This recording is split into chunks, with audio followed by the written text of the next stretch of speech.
The following program is meant for adult audiences only. If you are easily offended, you are choosing to be offended by continuing to watch. If jokes upset you, whether bad or good, you might end up crying. Being a bitch in life is difficult, I imagine, but you must find a way to continue. For all the haters and lurkers, hope you enjoy the show. For the bigot army, enjoy the show. Don't be a pussy. そうだ。テレビつけてもいいぞ。冒険アニメよりによって。サイレンサー付きの拳銃だと。ワクワク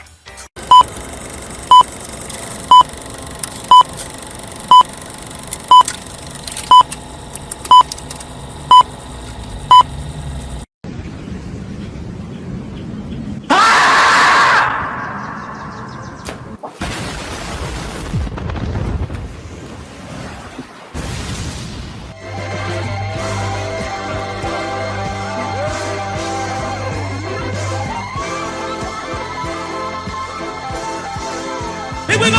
Mucha lucha, mucha lucha. It's the way of life.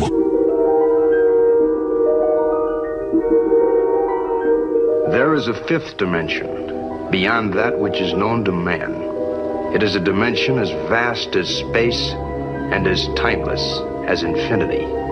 It is the middle ground between light and shadow, between science and superstition, and it lies between the pit of man's fears and the summit of his knowledge. This is the dimension of imagination. It is an area which we call The Grifter Zone.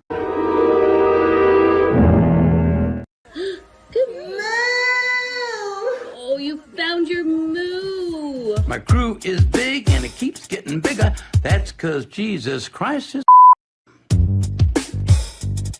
Man, I want to get drunk in a hotel room with you. That might be taken Crazy. out of context. Gay, gay, gay. Oh. No.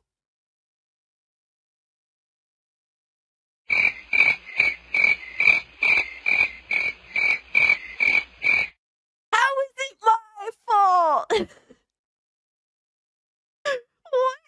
The bragging gifted this and I'm immediately called an anti-Semite? Come on, dog. Bruh. What are these characters? Nazi furry? Hypno, why would you do this to me? Said, welcome to Goonergate. Protect your booty hole. What's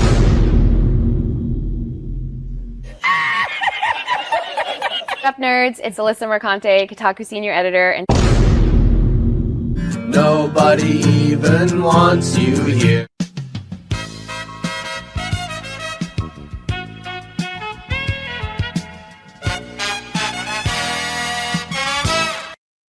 And I would take her to Chili's, maybe.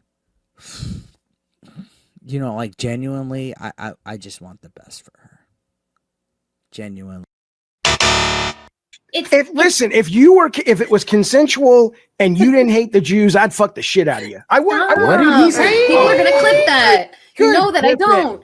Clip it. I know you don't. Come on. But that's the thing. Why can't we have fun? Bruh.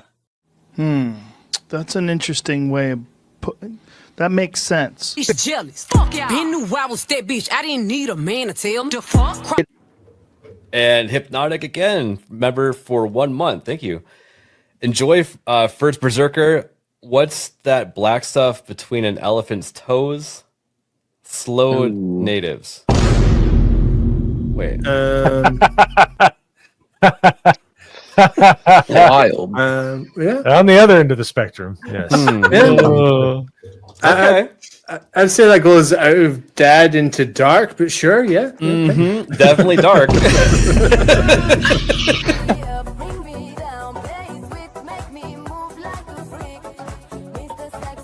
Somebody replies and it says, "This is embarrassing." And he says, "Not as embarrassing as your take on trans kids. It was not researched. It was cruel and it had no basis in facts. So forgive me if I don't take all your takes that seriously." Who's this person? Bruh. Look at the fucking thumbnail. God of Cock Meltdown. Oh my God, look at this. Oh man. Yeah, sure. Trans kids, for sure, man. Right, but you're giving an opinion on an article with a headline that's inflammatory. So the fact that you're giving an opinion on what's on screen, Did can I I focus on the inflammatory nature of the headline? well, can I assume that everything in this article you would what agree with? You shouldn't assume. It makes an ass out of yourself and me. Okay, so that down his timeline, you're gonna see a lot of ass and titties. Okay, me on my Twitter timeline, you ain't gonna see none of that. As a matter of fact, like I can show you, I can scroll down my entire news feed on Twitter. Why would you ruin my point? I'm trying. God damn. Why would you ruin it? I didn't do that. I don't know who this chick is. Why would you do that? I can't even edit it out. Ladies and gentlemen, we got him.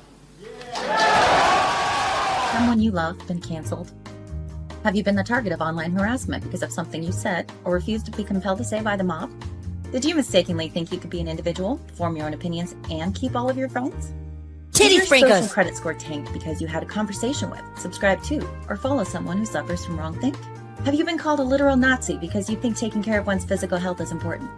Have you tried apologizing for your transgressions only to find out you actually poured gasoline on the they-them flames?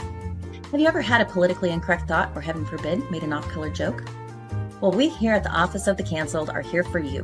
As a member of the club, we offer exclusive trading cards, flak jackets, lapel pins, access to bomb shelters, as well as audio tracks from based artists that are sure to pump you up for a day at the range and get some of that much-needed two-way therapy. Remember, folks, you're only canceled if you let yourself be canceled, and every one of those collectivist NPCs can go fuck themselves. Eating the dogs, they're eating the cats. Eat the cat, eat the cat.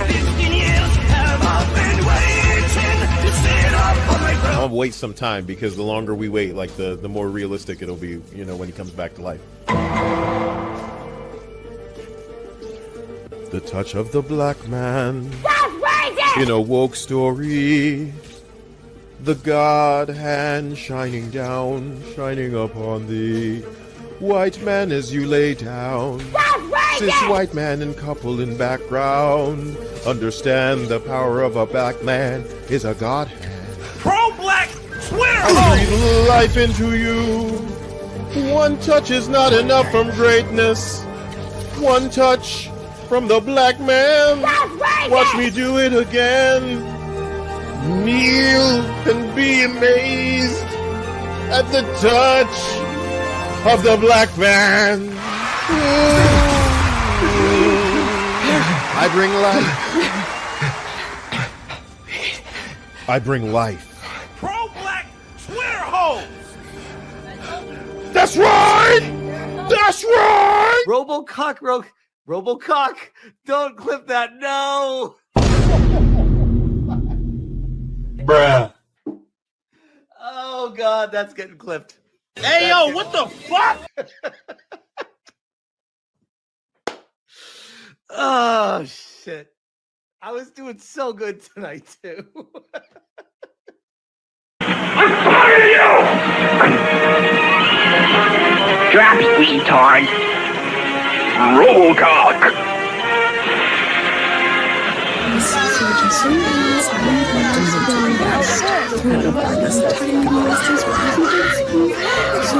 Mamma mia. Break out the bonus.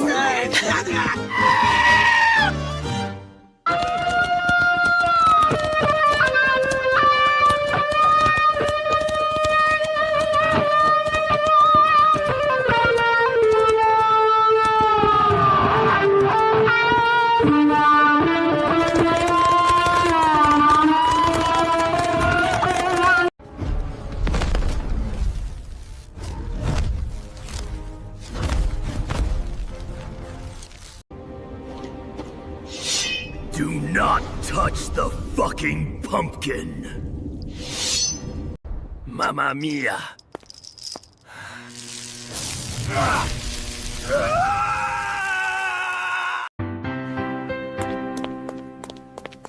Welcome home!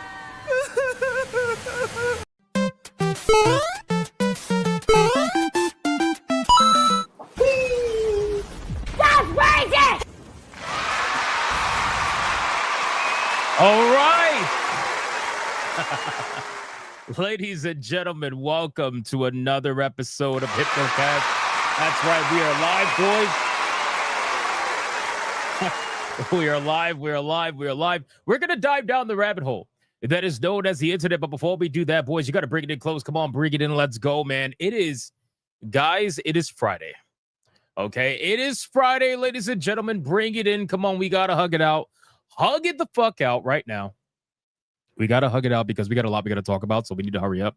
So you know what? Just leave the fatties in the back. Don't worry about it. Don't worry about the fatties. Just leave them in the back. Come hug it out, even though this show supposedly is only toxic negativity. Bring it in anyway. Jesus, old man cat is fucking the pumpkin over. Like, literally the moment the stream started, he put his dick in the pumpkin. Do not touch the fucking pumpkin. Listen very closely. If you're watching on YouTube, like the stream, like it right now. Right now. We even got Cult Classic Cage in the chat. If you're watching on Rumble, like the stream.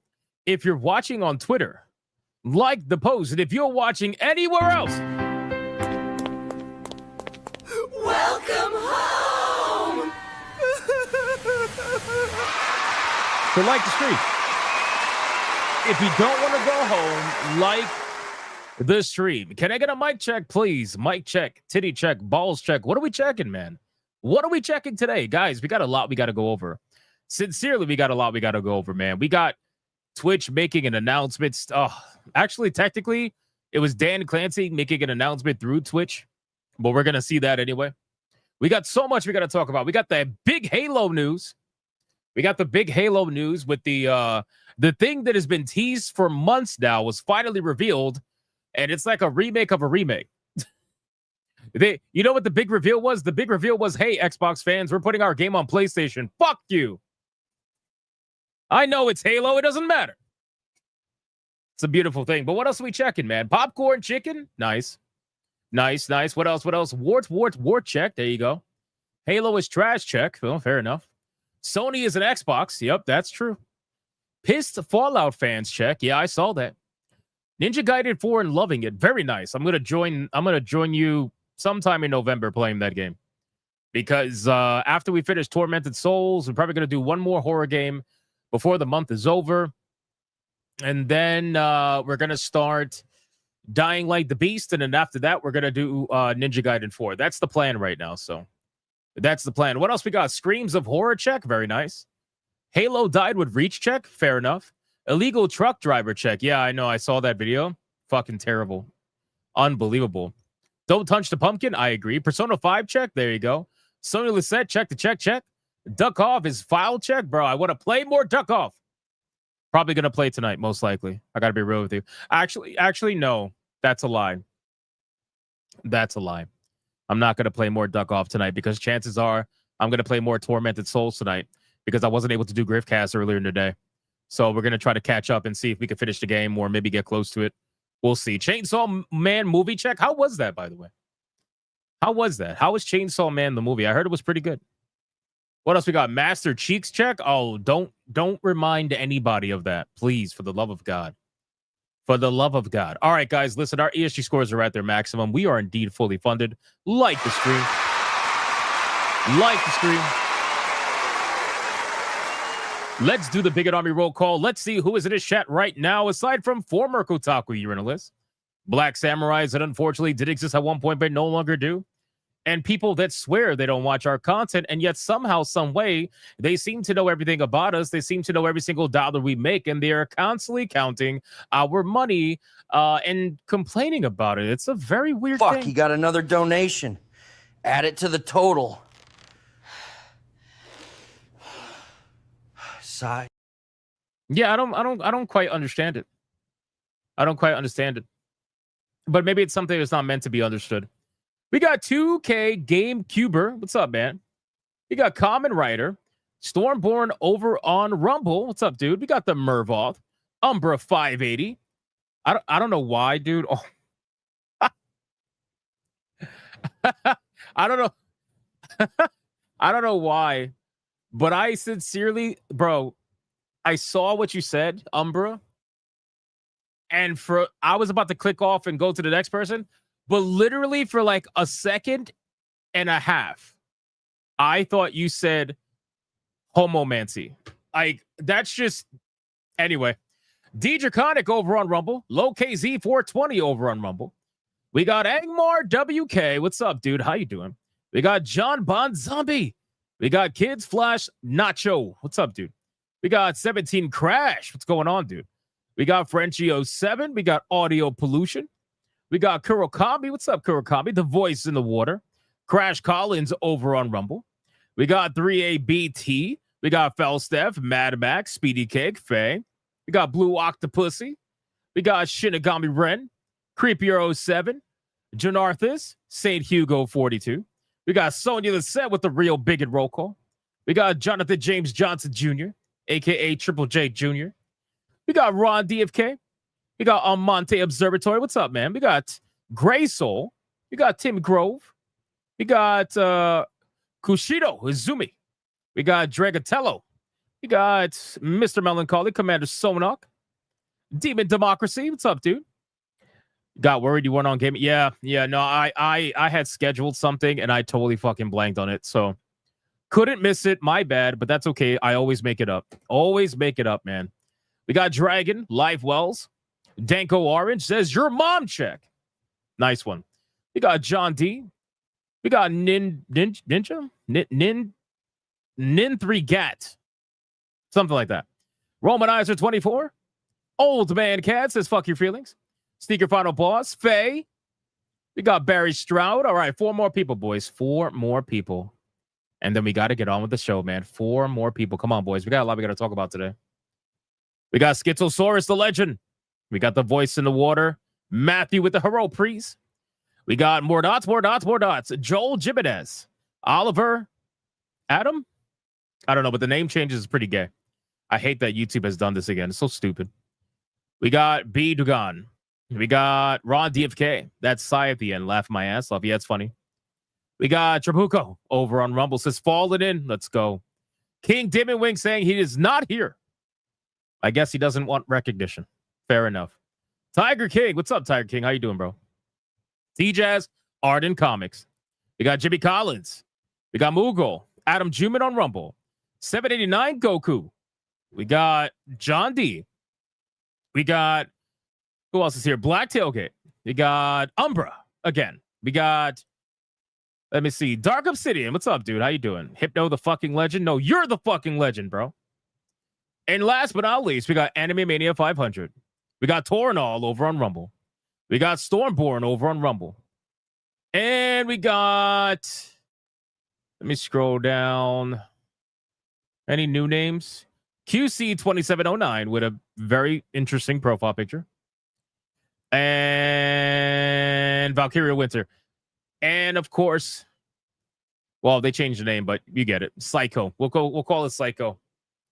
Stare at the profile picture. All right, guys, listen, I called out as many people as I possibly could. Let's sacrifice your fellow Bigot Army member. Let's see who is going to get the massive money shot today.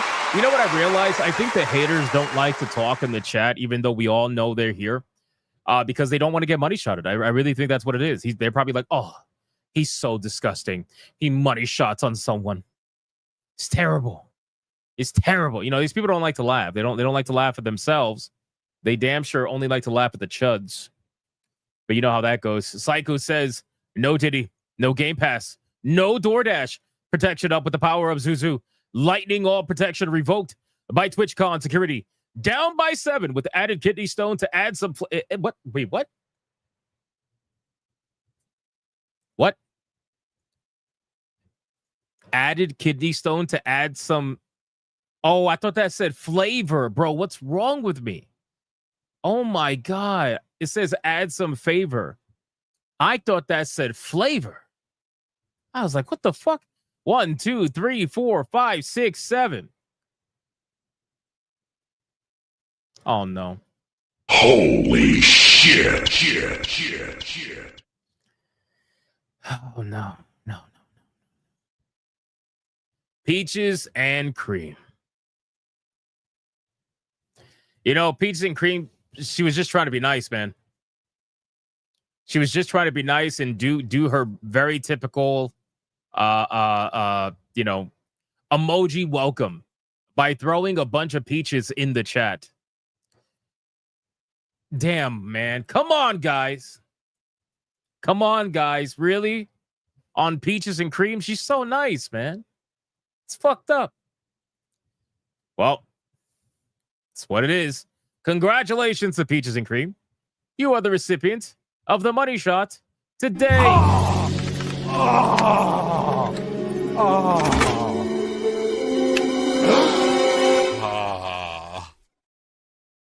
What the? Like the stream. Like the stream. All right, boys, listen. We got a lot we got to talk about, okay? We got to talk about, obviously, Xbox. We're going to be covering a lot in regards to the Xbox, to be honest with you. We're going to be covering the fact that apparently the big Halo announcement that Halo Studios was literally teasing a Halo announcement for months. We finally got the Halo announcement, and apparently it's a fucking remake. So people had their opinions on it. But the other part of the announcement was the fact that Halo is now officially coming to PlayStation. In my opinion, I feel like that's a bigger announcement than the game itself, but it's something we already knew was happening. It was only a matter of time.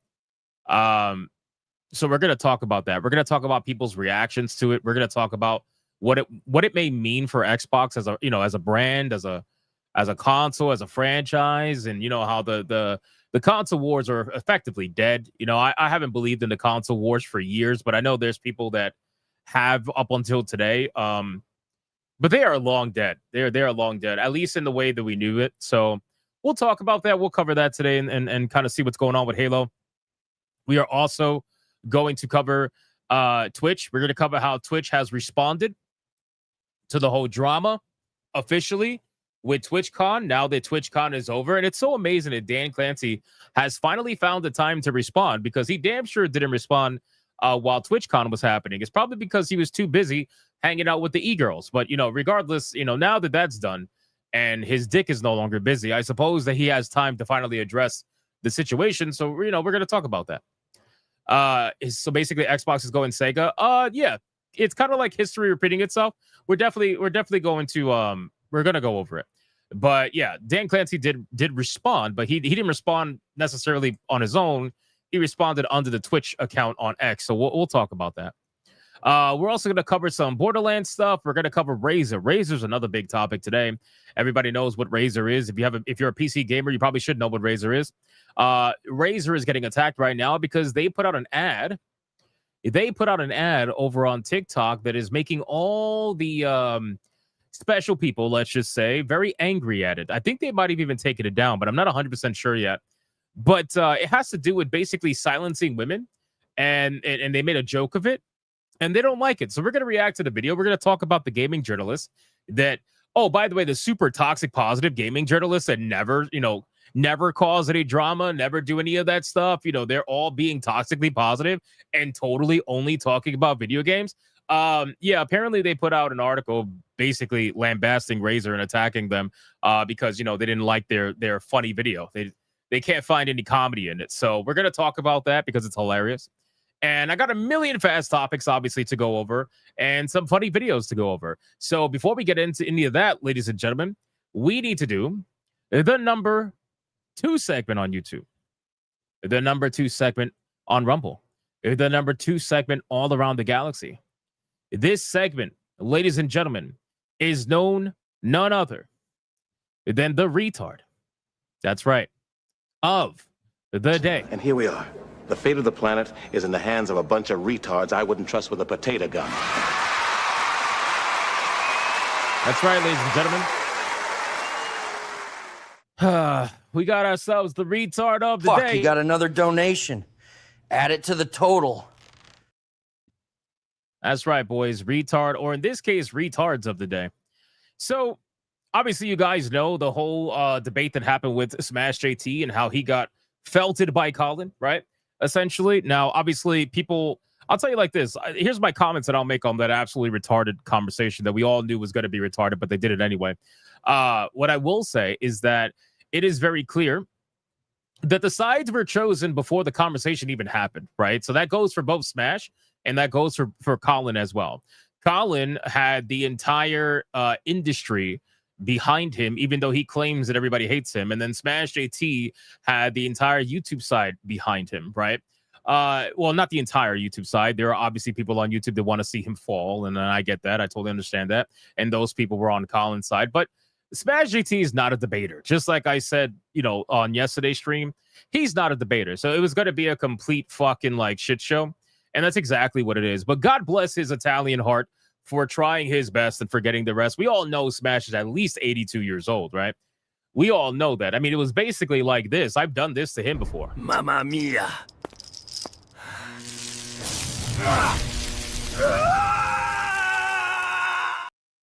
So with all that being said, of course, what ends up happening is you have all the disingenuous people out there on the internet. The people who want to take somebody else doing the work for them, because we all know these motherfuckers can't talk. They can't argue. If you want a reminder about how good Mr. Jaffe is at debating, let me remind you exactly what it was like. Right, but you're giving an opinion on an article with a headline that's inflammatory. So the fact that you're giving an opinion on what's on screen, Did I focus on the inflammatory nature of the headline? Well, can I assume that everything in this article you would agree with? You shouldn't assume. It makes an ass out of yourself and me. Okay, so then let's. By the way, I got 99 cents. I got 2 hours of a chat advertisement for 99 cents. I will never let that go. I feel like that was unbelievably epic, right? So in any case, so we have seen the extent. We have seen the extent of Jaffe's debating skills, but of course, since somebody else did it for him, he has to dance on the grave of Smash JT because, well, I mean, a lot of people were going to do that. We already knew people were going to do that. I literally told Smash before the conversation even happened that you better get ready for a bunch of clips that are going to be made, that are going to be out of context or in context, and they're all going to make you look bad. And every industry shill is going to do it, and they're going to use it as a means to say the chuds were owned, right? Because that's just what they do. Again, this was never about a open discourse. This was about let's just make as many clips as possible and then just run with it. So Jaffe did exactly that. But there's one thing about Jaffe that I want to particularly focus on, and that's this clip right here that is going on the internet. Hold on. Smash did a good job debating Colin. I don't know why you always got to throw shade at him. Smash is my friend. If I don't throw shade at him and be honest with him and tell him his strengths and weaknesses, well, then I'm not a good friend. If you want to sit up there and lie to him and tell him he did an amazing job at the debate, you're more than welcome to. But that's not going to be me. And if you think it's shade, well, you don't know what a real friendship is like then. You must really lie to your friends, I guess. In any case, let's continue. Let's continue and showcase the level of extent that all of this is, right? And this is all about the money. And this is something that I talk about many, many times, okay? This is all about the money to these people. Whenever the shills are out here that are saying, oh, these guys are grifters or this or that, whatever, I want to remind you that in their mind, they only believe that because they themselves want the money. They themselves, they either want the money or they want the attention, right? Let's not forget the fact that Jaffe, his net worth is in somewhere in the millions of dollars, nothing too high, but it's still up there. He never tells you that because he doesn't want you to know that. He wants to be seen as the regular old man that is on YouTube, the former, God of War creator, all that stuff. Anyway, watch this clip. Watch this clip because when I saw this clip, I just sighed. I really sighed at the end of the day. I sighed so unbelievably hard. I didn't even know what to really do at this point.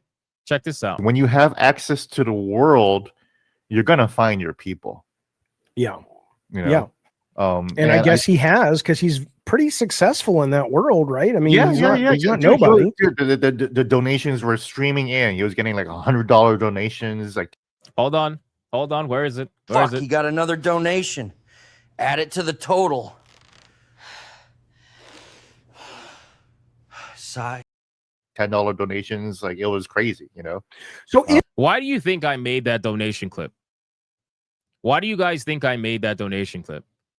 Is because while we're out here talking about video games, the industry, and things that are either affecting the industry in a negative or positive way, You got these people out here watching content they say they don't watch and then talk about the money people make. Do I go into your streams? Well, first off, I don't. I mean, that's the answer. But even if I did, why would I give a fuck what's in your funding tab? Why would I care what's in your funding tab, bro? Like, that makes I don't understand this obsession, and it makes it so obvious that it comes from a place of envy. I don't understand, bro. I literally don't understand. But this is why I have these clips, because I know they're here. I know these people are here. They're here every day, counting. They're unofficial moderators. That is what they are. That's their jobs. All right, but anyway, let's continue. If you're watching, and like, how does this, don't get me wrong, I know he's Asian, but how does he know the numbers that Smash gets? How does he know he gets $10, $20, $100, memberships, whatever? How do you know that? You only know that if you're in there watching the content. It's the weirdest thing, bro. you're a fan of this guy, and you've come in again. Welcome. I don't know you personally. I certainly don't know. I don't ever want to know this guy after what he promoted about the trans community. But bro, oh my God. He does the whole, I don't know this guy. I don't ever want to know this guy. You're a fucking liar, bro. You're a flat out fucking liar. And everybody knows that, because if you say you don't want to know this guy, but at the moment's opportunity, when someone else did the work for you, you want to be the first guy to speak about him. You want to be the first one. You want to be out here like, oh, you even said yourself, I can't wait to talk about this. You said that on Twitter. You literally said that on Twitter. So, like, can you just be honest about it, that you love talking about this shit? Can you be honest that you're happy that somebody else did the job for you? Because, again, we all saw how you debate. You can't even think 5 seconds past your face. So what the fuck are you talking about, bro? The problem is these people are so used to other people who they talk to, who don't have the gift of the gab, who don't have the ability to fucking speak back and speak eloquently and speak different things that are to their points, to their own points, to the person they're debating's points.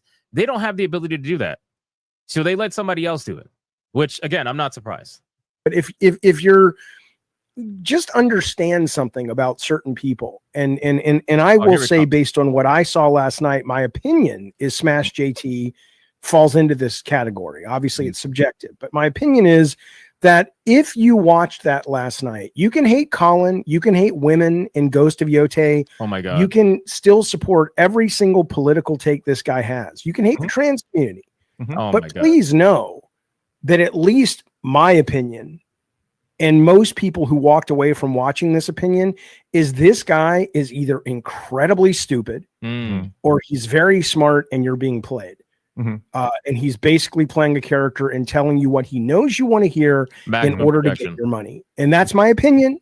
It's subjective. He tells you what you want to hear to get your money. Oh, but you telling your fans what they want to hear, well, that's not getting their money. That's just you being honest, right?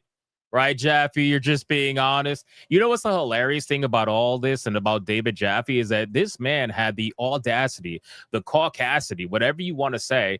David Jaffe had the audacity with all of his chest to say that what happened to Smash JT was an embarrassment. And again, don't get me wrong, I don't think Smash did a good job at all, but I would honestly laugh if somebody were to say that it was an embarrassment when you literally did this on a stream, my guy. Asmongold's house. Not even recently, back in the day, like before he became big.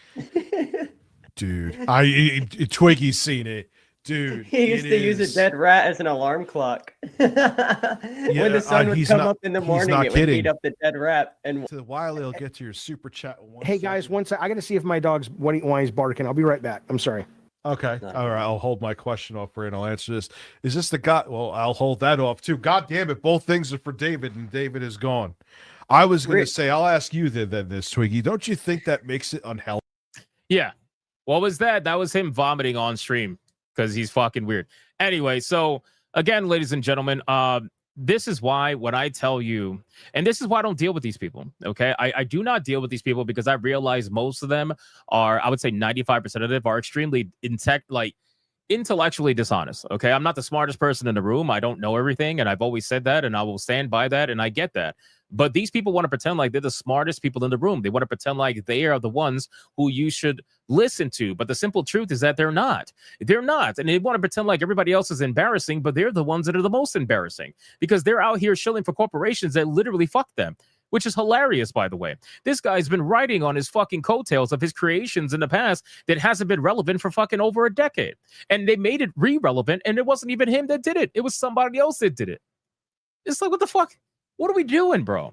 So again, guys, you can have your thoughts on it, and that's perfectly fine, right? Like I told Smash JT, I don't think he did a good job. I'm very honest with him. I'm honest with all my friends. If I think they didn't do a good job, I'm going to tell them they didn't do a good job. Smash JT can advocate for that and tell you that I told him that I don't think he did a good job. But at the end of the day, I'm not going to sit here and pretend that I also didn't see all of this coming, that I didn't see the disingenuous clips coming, that I didn't see all this was to farm clips. That's literally all it was. This entire supposed debate was to farm like 3 or 4 clips that are going to be spread on Twitter by all the typical accounts, and they're all going to try to claim victory for a week. And then after a week, that's what's going to happen. Everybody's going to forget about it, and the studios are still going to be closing down. The developers are still going to be losing their job. Those journalists right now that are feeling good that either flicked their bean or jerked off last night at Colin debating Smash JT, guess what? You're still going to be unemployed at the end of the day. It really doesn't matter. We're going to welcome you home, and that's just what it is. Welcome home! And that, ladies and gentlemen, is your retard of the day. Yes, indeed. Yes, indeed. Now, with all that being said, if you want to go watch the debate, that's all I'm going to say on it, really. If you want to go watch the debate, go watch Smash JT's live stream. It is still up. It is still available for everybody to check out. So make sure to go support that stream, and you make up your own mind. Yeah, the AI couldn't spell gaming journalist. I'm like, it spelled it like gaming journalistromy or something. I have no idea. Anyway, let's do the number 1 segment on YouTube now. Finally, the number 1 segment on Rumble. By the way, this is the part they like. As you can clearly see, listen, I don't normally mention this, but I'm going to mention this fairly, what's the word I'm looking for? Fairly often in this stream, because that video from Jaffe is all the proof that I need, on top of all the other videos that I have of other people talking about how much money we make and everything like that. I know these people are here. I know they're in here counting right now. They are unofficial moderators. They are counting every single donation. So all I ask of you is today, if you are going to super chat something, whether it's well, you can't comment on a dollar, $2, $5, $10, $20, $50, $100, or anything over that, please make sure to just say hello to them in your super chat, because they're here. They're counting. They're excited. It gets them off. Could be at the end of the day, they don't really have any of this, and that's just their own prerogative. That's their own fault. It's not my fault. But they want to make it our fault.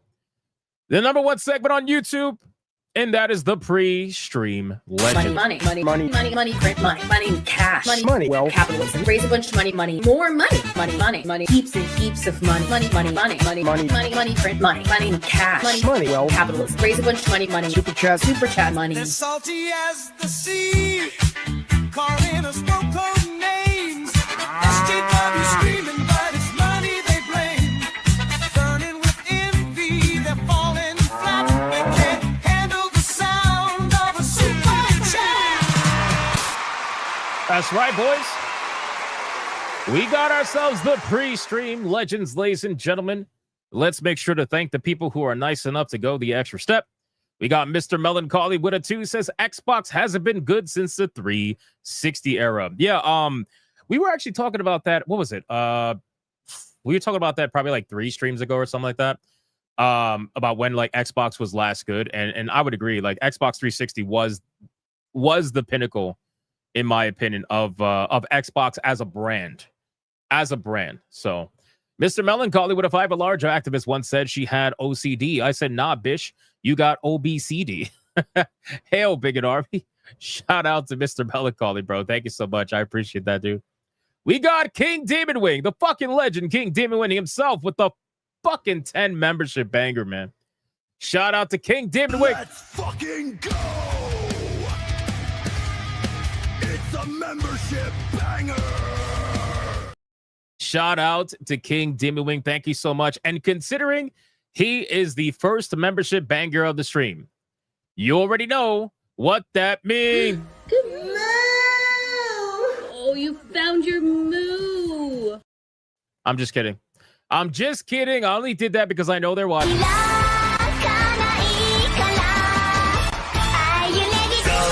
走り出そう鳥にさげたくさそう進むから振り向かない明日は絶対もっとチャイニー自分次第深めに合い今すぐスタートボタンを押してみよう私はこんなんじゃないはず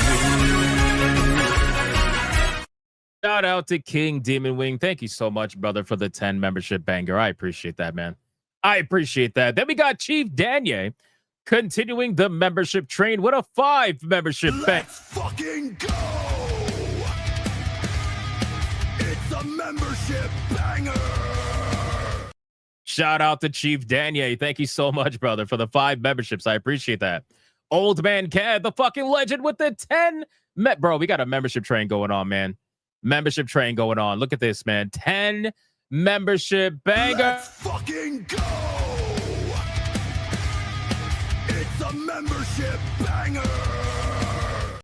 Shout out to Old Man Cad, the fucking legend, who yesterday dropped insane memberships, man. It was crazy. Thank you so much, dude. I appreciate it, man. Fuck yeah, dude. Mr. Melancholy with it too. No touchy the pumpkin. I agree. Do not touch. You know what? I don't have to say it. Do not touch the fucking pumpkin. I don't even have to say it anymore. That's why we got clips. Ron DFK with it too. Why the journal cross the road? Mickey D said, welcome home. Shout out to Ron DFK. I appreciate that. Barry Stroud would have find my friend lost his job at the dairy farm because of his erratic behavior. He was a danger to himself and others.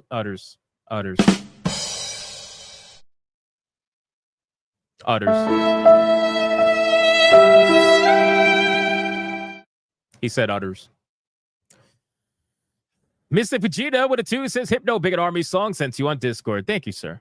Thank you. I appreciate that.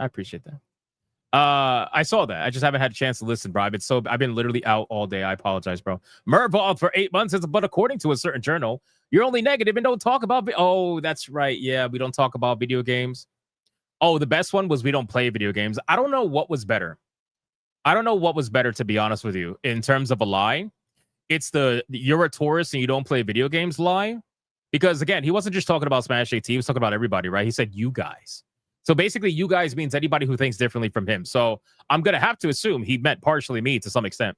So you're a tourist and you don't play video games. That was a good one. Or the other really good lie was that digital media is number one everywhere in the world when they were specifically talking about Japan, where it's not number one in Japan, where physical media is still king by about 70% across all aspects. But, hey, never wrong is never wrong, I suppose. Mr. fucking egocentric fucking never wrong. It's amazing. We got Janarthis with a 269 odd number Friday. Shout out, man. Shout out. Appreciate that, bro. We got Tanubis Hentai Hades with a 2 says Black Cat for Halloween touched a kitty. Of course. We got Umbra with a 2 says first homomancy, now kidney stone flavor. You okay? Bro, listen. I read it wrong, okay? I apologize. Old Man Cat with a 2 sent you a little something on Steam. I'm going to go through that right now. Just give me 1 second, Old Man Cat. I think I got your notification, and I think No Hearts left as well. I got to check. Let's see. We got Sir Paladin Thundercake for a 10. They're releasing Halo on the Sega Genesis because Phil Spencer's Circana credit score is way too strong. It's too much power to hold on primitive Xbox. Prophet Colin Moriarty's words, not mine. Well, there you go. That makes sense. Thank you so much for the 10, bro. I appreciate that. Okay, bro says, isn't most news negative? He was going after Smash for only having negative content, but that's like most mainstream news. Well, here's the thing, though, right? So there is inflammatory news and then there's negative news, right? So does that mean that if you report on something that happens to be bad, does that make it negative, or are you just reporting on something bad and informing people about what's going on? Is it negative to keep people informed about what's going on all aspects of an industry that they partake in every single day? No, obviously not. It's not. Anybody with a brain knows that it is not negative to talk about the issues that are affecting industry that you partake in every single fucking day, right? Like I play video games 7 days a fucking week, every goddamn day, okay? And half the time I stream it, half the time I don't. So it makes you wonder how much video games I'm playing, considering I'm streaming games almost every day. That means I'm taking my Steam Deck and I'm playing video games in bed, literally, like every day. So yes, obviously there are certain levels of news and you know what it could be considered, but at the end of the day, it is not negative to inform people of what's going on in the industry that they claim to love, right? So if you are in this industry, whether you are somebody who's doing the talking or whether you are somebody who's doing the listening, if you claim to love this industry, you should be able to talk about all of it. It should not be considered negative to bring to light the problems that are affecting the industry that you claim to love. If you only want to focus on toxic positivity, by all means, go ahead. But to be honest with you, you are not the arbiter as to who gets to decide what content is allowed on YouTube or not. And I'm damn sure not going to listen to a YouTube channel that has 3 to 5 people working on it that gets half the amount of views I get monthly. Pipe down, little boy. I'm not going to listen to you, right? Why would I listen to you on how to make content? If that was the case, you're the highest out of all the people in your camp. So why the fuck would I listen to you, right? But again, it's one of those things where they want to be arbiters. They want to be the gatekeepers. They want to hold all the keys, all the locks. That's how it goes. Where are we at? Let's see. We got Adair Soto with a 10. I agree with you, Hypno. The console war hasn't been relevant for a long time. We all knew this day will come. Xbox is becoming a Sega now, and Halo is coming to PlayStation. It is truly done with the consoles. Yeah. I mean, again, for me personally, I haven't seen the console wars as a relevant thing for a long time, but I do know that a lot of people still, and I don't think there's anything wrong with that.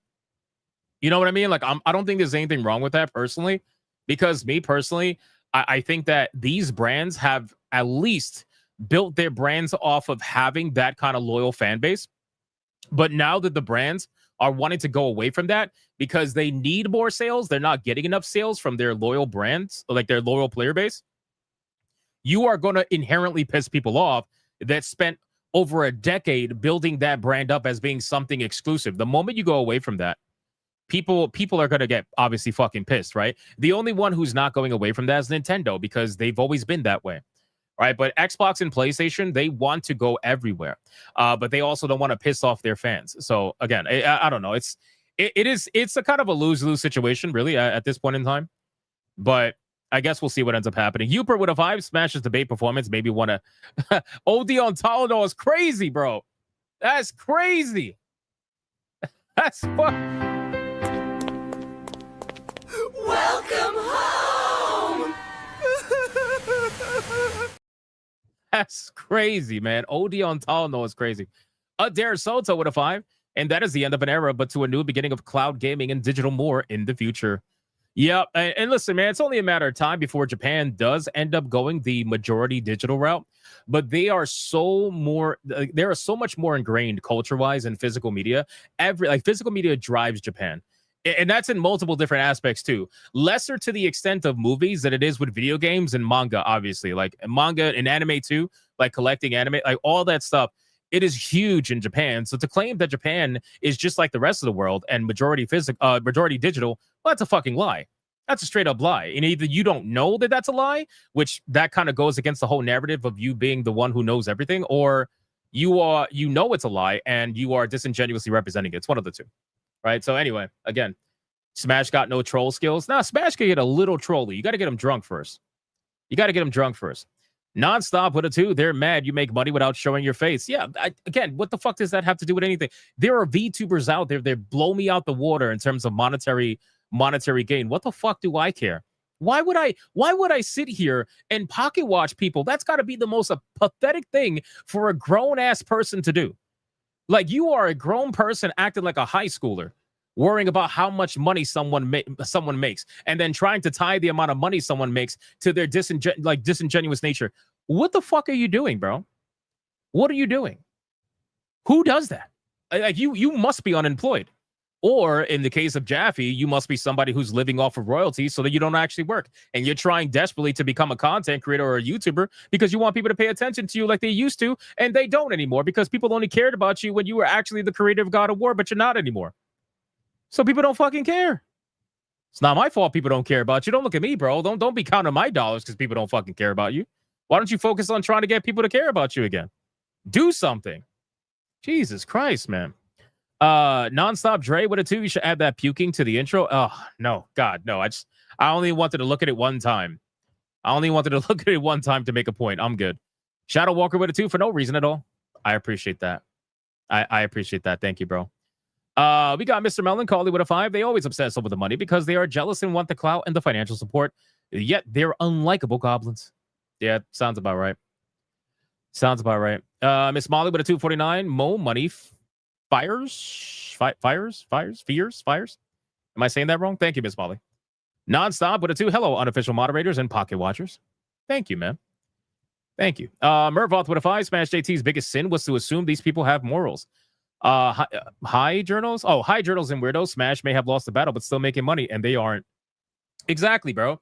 Again, they're gonna pretend like it's done for Smash. You know what I mean? Like, oh, he's cooked.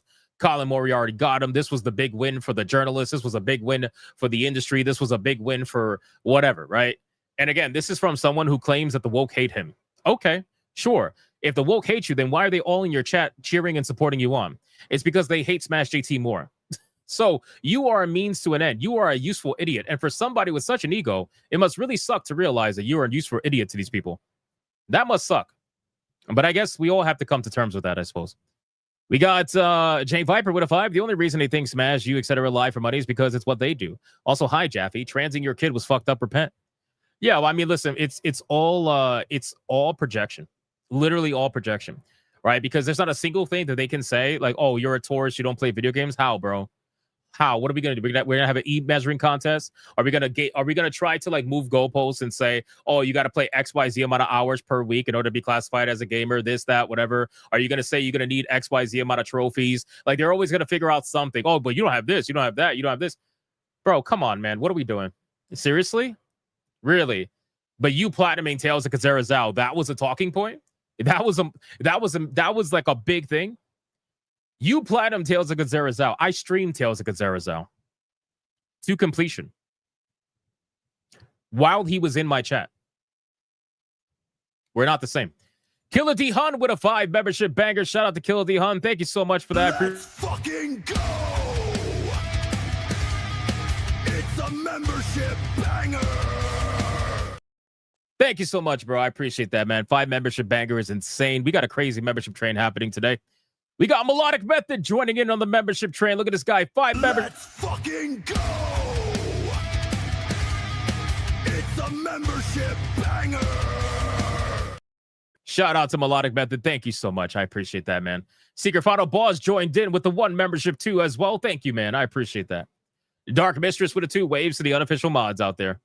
Thank you, Dark Mistress. I appreciate that. Old Man Cat, not yet, man. Not yet. I wanted to finish it today, but I was literally out all day. I apologize, bro. I'll get on that as soon as possible, man. We got BioT Wolf for 19 with a 5. What do you get if you divide the circumference of a pumpkin by its diameter? This motherfucker. Pumpkin pie. And I found some descendants of McDuggins in I Made This. Oh, no. Oh, no. I'm scared to look. I'll check it out. Thank you. Shizuka Marikara with a 199. Let's give Jaffe the Smash JT moan. I'd rather not, because that means I have to listen to it. Jedi Knight with a 231 says 231. Thank you. I appreciate it. Nonstop with a 2. Did you see Hassan's song? It's hilarious. I did. Sanguine with 19 months. Thank you for the membership. I wasn't here when it was gifted, but GG Legends. Shout out Sanguine. Thank you so much. 19 months is crazy, bro. Nonstop with a 2. What's the point of online debates? Just clips? Yes. Basically. Like, that is literally all it is. Unless it has a moderator. Listen, you're not going to have a debate without a moderator. All right? So the moment you don't have a moderator, it's not a debate. All right? It's a conversation that is going to get really bad really fast. All right? And that's what they want. That's all it's for. It's for clips so that people who already made up their mind before the conversation even happened are going to take the clips and either defend someone or attack someone. That is literally all these online conversations are for. Which is why I stopped doing them ages ago, because there was literally no point. Okay, like anybody who claims otherwise, they're gonna try to gaslight you and say, "Oh, you're a pussy," because you don't, bro. You guys are so. Oh my god. Anyway, the point is that is literally all it's for. It's to farm clips and pretend like you either did something or you didn't do something. That is literally it. So anyway, and sometimes it's also to garner like attention too. You know, people do that for that as well. We got Anubis with a 2 says, hi, retards counting money go work at 7-Eleven. They definitely will. Mervoth with it too. Also, unlike us, we don't grift like Mighty Queef.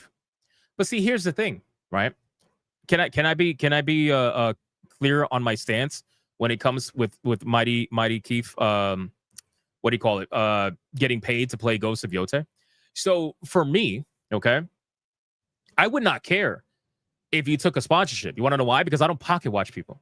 I don't care. Like, if you want to take a sponsorship to play a game, go ahead.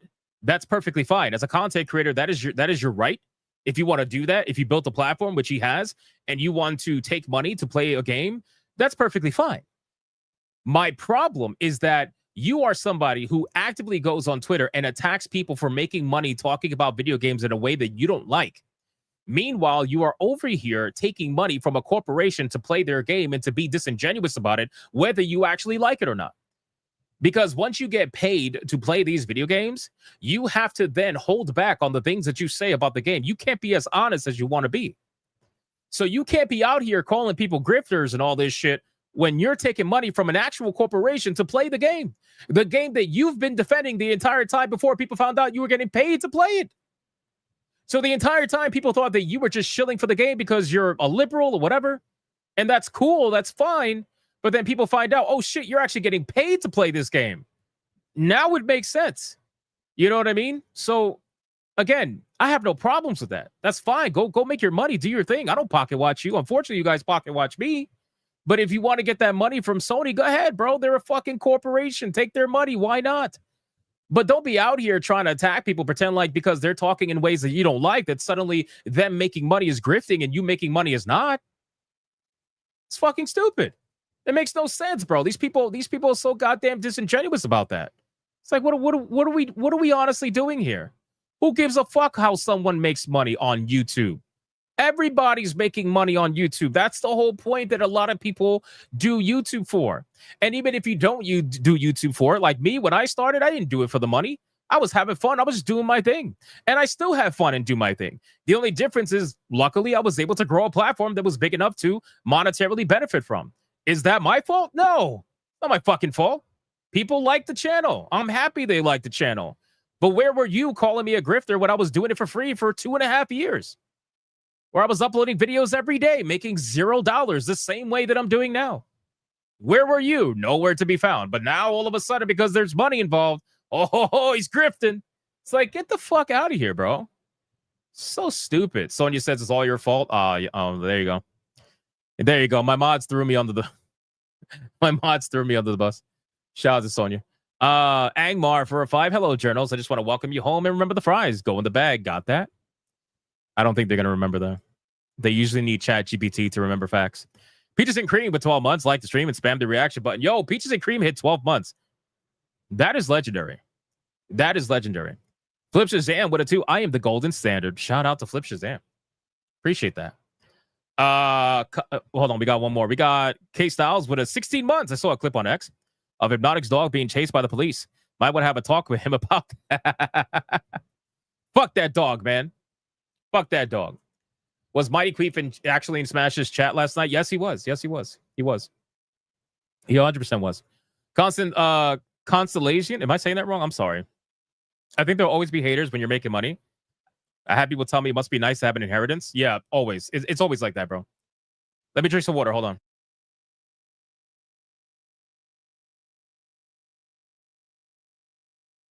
It's always like that. It's always like that. From people that don't have money or people that have money and want to gatekeep it. It's always like that. It's one of the two. Because you'll have people that don't have money and they'll look at you when you do have money and they'll say, wow, you got so lucky. Bro, with all due respect, there is absolutely nothing lucky about working 12 to 14 hours a day, giving up sleep, sleeping 4 to 5 hours a day every single day, 7 days a week to upload 3 videos a day every single day without fail for 2.5 years, making little to no money. There's nothing lucky about that. With all due respect, there's nothing lucky about that. You can try to devalue it all you want because you feel a certain way. You can call it slop content. I'm perfectly fine with that. You can call it whatever you want. But at the end of the day, that slop content is outperforming you 10 times to 1. And you have an entire team behind you. So what does that say about you? You're getting outplayed by a fucking VTuber in cat girl ears. What does that really say? Anyway, again, I don't like to talk about this stuff because this stuff is completely fucking irrelevant. It is completely irrelevant.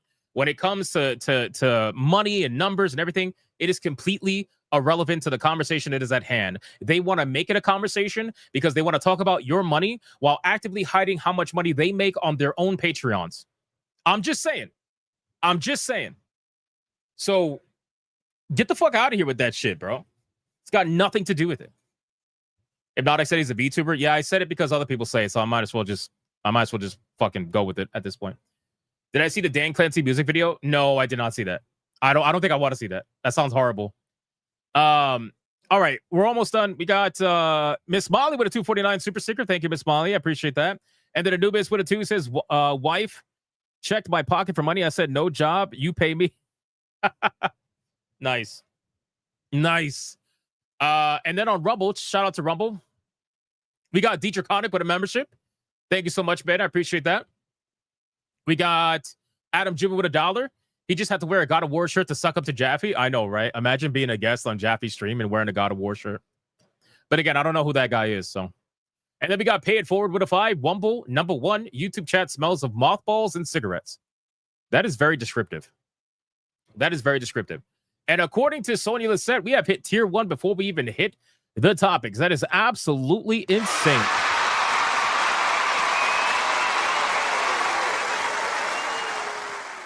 Really working on updating the avatar. I've already updated some of the graphics and the profile picture and everything. I'm currently working on getting the rebrand ready for next year. The avatar is going to take like 40 to 60 days to be completed.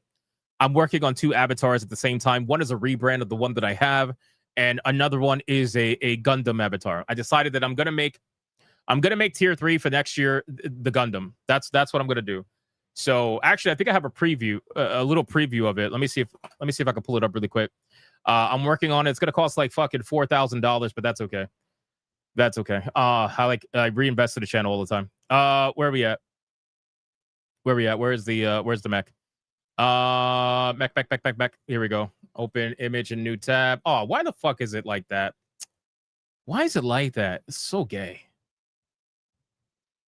It's so gay. Check this out. So we're gonna do that. Something like that. So basically it's gonna be like the avatar is gonna transform, right? So tier one, the idea is that tier one is going to be my avatar starts like glowing, right? Like the spirals start glowing and everything like that. That's the idea. Tier 1 is going to be that. Tier 2, I don't know if I'm going to keep the cat girl ears, to be honest with you. I know people love them, but I think tier 2 is probably going to be like semi-transformation into the Gundam, and then tier 3 would be full-on transformation into Gundam. Will it be animated? Yeah, it will be.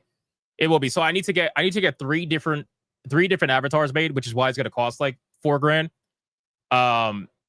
But that's okay. Like I said, it's a lot of money, but this is something I've been waiting on for a while.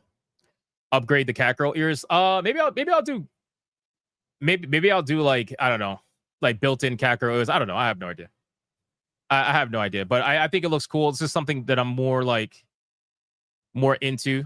Yeah, I know cat girl ears are hard to remove because they're lore. What about tier 1? Tier 1 is just going to be a simple like glowing transformation, where I'll start like the character will start glowing and shit all around his body. The spirals will start glowing.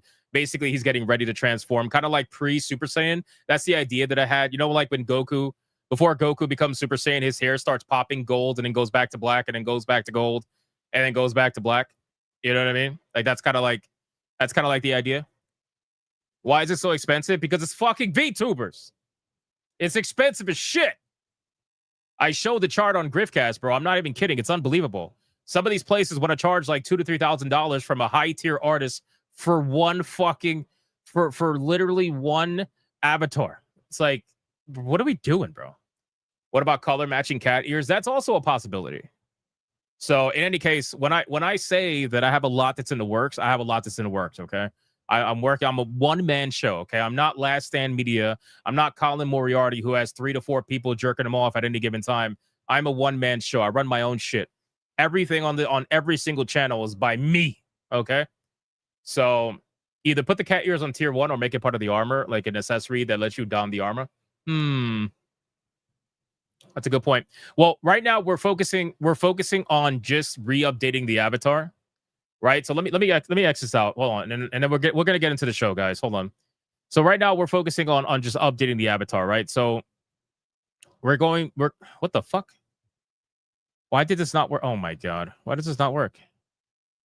All right, anyway, whatever. I'll just show it to you like this. So we're focused on trying to get to this, right? So very slight changes, right? Looks a little bit more anime, not so much American. But this is what we're going for. A little bit more stylistic, a lot more expressive. And then the spirals are going to start glowing and whatnot. The body will start glowing when tier 1 is hit, basically like, kind of showing that this transformation and whatnot. Honestly, there's a ton of work in making an avatar rigging involved. Don't be the guy that minimizes all the work. I'm not. I'm just explaining to people like it's a lot of money. Right? It's the B2. Like, don't get it twisted. The B2B business absolutely is predatory in terms of monetary. But yes, I know there's a lot of work into it. So again, I get that. But we're trying to change the current avatar that I have now to something that's more like this. Is more stylistic, more anime focused. Because that's just more of what I like. And then we'll kind of go from there. So we're gonna start here, and then we'll work on the other two after that. So it's gonna take a long time, but bear with me, guys. Little by little. Little by little. All right, man. We are ready to go. Grade the merchant for $1. Gunpla, Hypno, hell yeah. Tax write-off that bitch. Also, these unofficial mods, forget to put the fries in the bag. Fucking heathens. Also, hi all. Escape from Duck Off will be in the library soon. Nice. I gifted Escape from Duck Off to Cyrus last night. They got their game, so shout out to Cyrus. Before we get into the content, boy, holy shit. Are we at almost tier 2 already? Old man cat. Give me my goth Asians. Oh my god, it's a red boy hyper banger.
Shout out to Old Man Cat.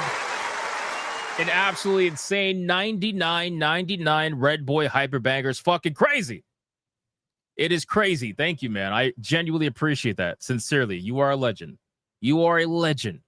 And then we got BioT with 102. You can't get rid of Hypnotic. Yeah, I know. I know. I'm just saying, like, I have so many ideas, man. That's my problem. Yoru Mia for 1 month says, hey, no, I'm sorry for interrupting, but I'm genuinely depressed with the situation of the gaming industry. I didn't want to figure all this shit out. Listen, man, do not be depressed. Hang out with us. Have a good time. Just listen to the topics you want to listen to that you're interested in. And just listen, man, it is not the end of the world. It is not. I understand the industry is shit. As a gamer, it is nauseating a lot of the time, but there are good things in the gaming industry that you should focus on, like some indie games that we're going to go over right now that I'm actually really excited to showcase. So we're going to get into the news. Don't worry. Yamato with a 2. Hypnocast has finally become an anime. That was my entire mindset with the rebrand. And I'm even going to have a different intro. Like season 3 of Hypnocast, I want it to literally be like a daily anime show. But obviously it's not. It's a commentary show. But you get like the entire idea behind that. That's what my mind was at when I was thinking of different things. So I appreciate that. Miss Molly with $11.99. Gundam Ear Fund. Just don't forget to count it in dollars, Matt, to add. Unironically, your donations or any non-USD donations automatically get adjusted in the trust fund bank. So automatically gets adjusted. Thank you so much. I appreciate that. Miss Flip Shazam with a 2. I can't stand up. My pants got tight. He's bricked. He's bricked. Peaches and Cream with a 5. I missed the OG Avatar with the hoodie and beanie. That would be a good tier 1. Yeah, but I'm going with like a theme here. You know what I mean? That's the problem, Peaches. I'm going with a theme, and I like this theme more. You know, so all right. And DJ Chronic gives a membership on Rumble. Thank you so much. I appreciate that. All right, we got gifted games. Let's do gifted games quickly, and then we're going to get into the content. But oh my God, this is not going to be quick. It is going to be quick, but it's also not going to be quick, bro. Mr. Rouge. Mr. Rouge, I don't know if you're in here. Mr. Rouge! Where's Denariah, bro? Was Denariah the one? I think Denariah was the one who told me. Mr. Rouge! Speaking of indie games, gifted Ball X Pit. Bro, I was so excited. Oh my God, I'm so excited. I'm so excited, bro. Ball X Pit looks so good. Mr. fucking Rouge. Holy fuck. Shout out. Denariah, are you here right now? Bro. Oh, man. I'm so excited, dude. Ball X Pit. Oh, shit. Mr. Rouge says he's always here. Shout out to Mr. Rouge, man. Thank you so much. Man, fucking Denariah was just telling me about that, dude. Oh, man. So excited. So excited. I'll be hooked on playing with balls. Come on, bro. You have to make it gay. Come on, man. Another find for your horror collection could be a sleeper. Angmar WK gives Bleak Haven. What is Bleak Haven? Cinematic survival horror where faith is twisted. Every shot matters. Oh, I got to look this up later. I can't do it right now, Angmar, because we're short for time right now because that whole retard of the day. Bro, get the fuck out of here, bro. There ain't no way, man. Come on. What are we doing? What are we doing? Bro. Oh my God, bro. This is insanity. Old man Cad. Why did the mortician clock out of work early? He was dying to leave. Did you hear about the evil hen? It laid devil eggs. Fuck your feelings. And then he gifted the brand new 007 First Light that's not even out yet. Jesus. Holy shit. Jesus fucking Christ, man. Old man Cad, bro. Thank you so much. That will definitely be a Griffcast game. That will definitely be a Griffcast game, bro. Shit. Shout out. Holy shit. Shout out to Old Man Cad. That is insane. Insane. No hearts left, the legend says. My mom always said, behind every great man is a woman. Turns out she meant pushing him off a cliff for the insurance. Oh, wow. Holy shit. Whoa. Whoa. He gifted Suffocate. Suffocate is a realistic 3D first-person survival horror game. The plot revolves around family relationships, cult, and the greed that permeates human nature. Ooh, that sounds really good. I gotta check that out. No hearts left. Thank you, bro. Why did the woman bury smartphone in the garden? She wanted to grow some self-esteem. Oh my God. But it just died from neglect. He gifted the Dark Mind. Shout out to No Hearts Left. There's another one. Why don't women play hide and seek with ghosts? Good luck hiding when they can see right through your excuses. Oh, I gotta use that in the future. Why the fuck you lying?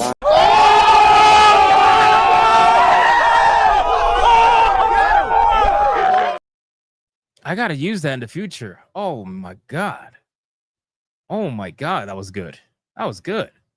The Cabin Factory. Thank you so much. I appreciate that.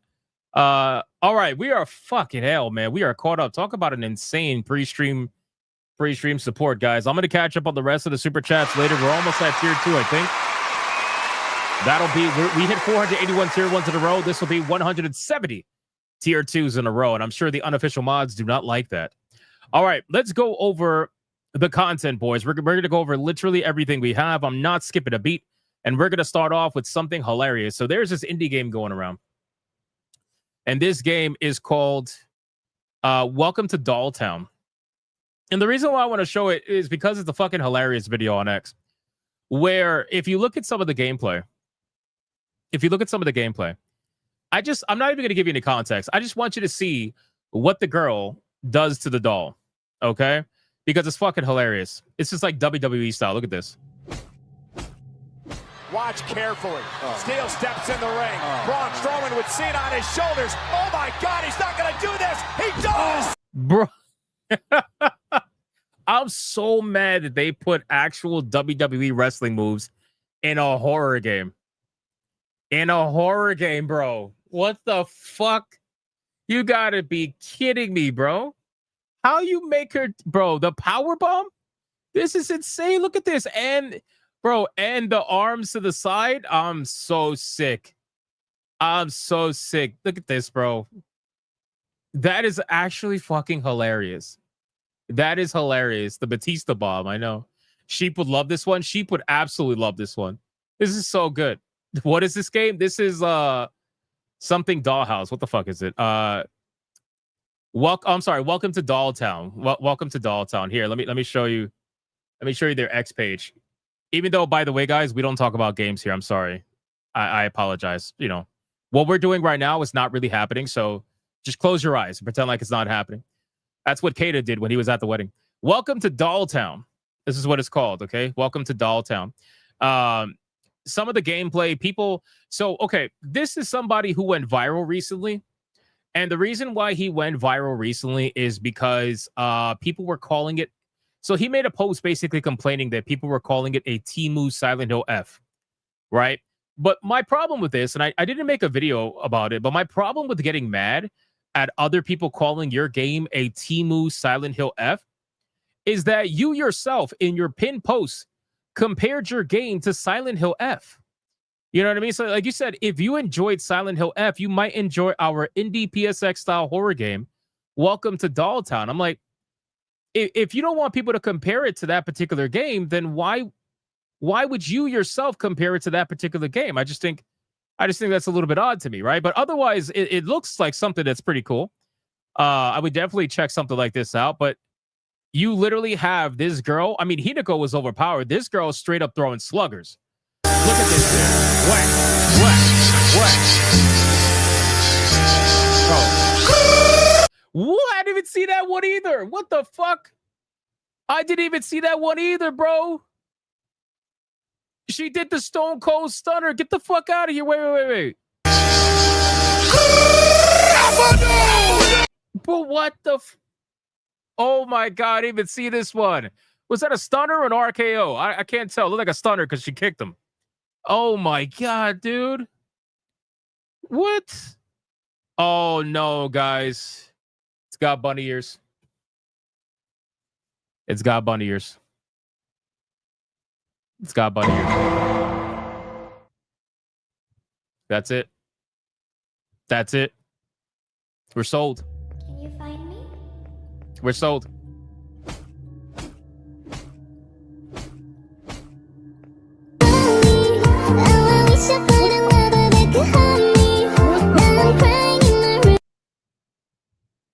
Bro, what is this game?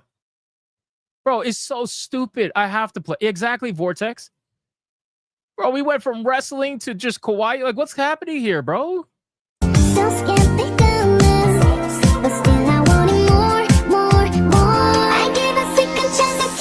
Oh my God, bro. Let me not before I get copyrighted. Holy shit. Listen, I'll say this. This person is doing an amazing job advertising their game. Flat out. They're doing an amazing job advertising their game. If they keep... This is what creators have to do. Like, if you're a developer and you are all on your own, you need to do stuff like this to make it interesting, to get people's attention. Because this will make people want to check out your game, ironically. It really would. So in any case, this game is called Welcome to Dolltown. Dolltown, sorry. Absolutely hilarious. Most likely will end up on Griffcast at some point in time. I don't even think I have this game wishlisted, but after seeing the wrestling moves, I'm probably going to have to do that. John Cena is so scared of her. It's the reason why you can't see him. I know. Tell me about it. All right. That didn't happen. We didn't talk about games, guys. Sorry. Let's also not talk about games again. So if you guys remember, there is a video game that I just played on Griffcast that didn't happen. And that game, one of my favorite games so far this year, is called Still Wakes the Deep. Okay? Still Wakes the Deep was such a great experience. But a lot of people were, you know, a little bit checked out of it only because there's no combat. It's one of those horror games where you don't have the ability to defend yourself. There is a video game that they're making. It's called Beneath, okay? Beneath is a video game, and we're gonna watch a trailer right now. This particular game looks like Still Wakes the Deep, but with combat, which immediately caught my attention because, like I said, I love Still Wakes the Deep. So I saw this trailer. I saw the post on X. It says the official Beneath launch trailer has just dropped, giving players a thrilling final glimpse of the horrors waiting below. Created by two brothers, Beneath channels the golden age of old school shooters with Lovecraftian horror at its core. So let's check this out and see what's going on here. It's only a minute and a half long. Here we go. Peggy 18. This is not happening, by the way. We are not talking about games, so stop hallucinating. We were fearless, strong, and bold. We came. Immediately, we're off to the same kind of situation where it looks like we're on an Orwig. So immediately. We're seeking something more. Yet one by one, my men fell to insanity. I couldn't comprehend it. It was a mystery. Until... You know what this reminds me of right off the bat? This reminds me a little bit of like Fear. It reminds me a little bit like Fear. Just because obviously it's a first-person shooter. You could have a submachine gun, you could have a rifle, but it really doesn't matter because what you're fighting against is way scarier than your guns. So I kind of like it. I saw the power Reduct tolerant. Far beyond what any sane person could handle. Made it. Ooh. This is Science Vessel Pioneer. I really hope that the game is bloody and even gory to an extent. Like I would love to see destructive bodies or something along those lines. Kind of similar to RoboCop, where if you headshot someone, their gun explodes. I think that'll be great for a game like this. We've been attacked by an unknown entity. We were fools to come here. All it's of us. Yet here we are. Can anyone hear me? Please respond.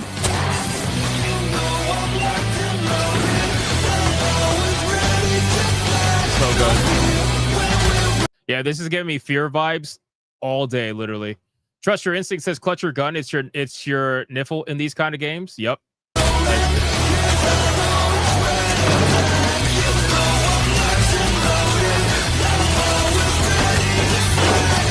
Oh, they got destructive environments. That's good.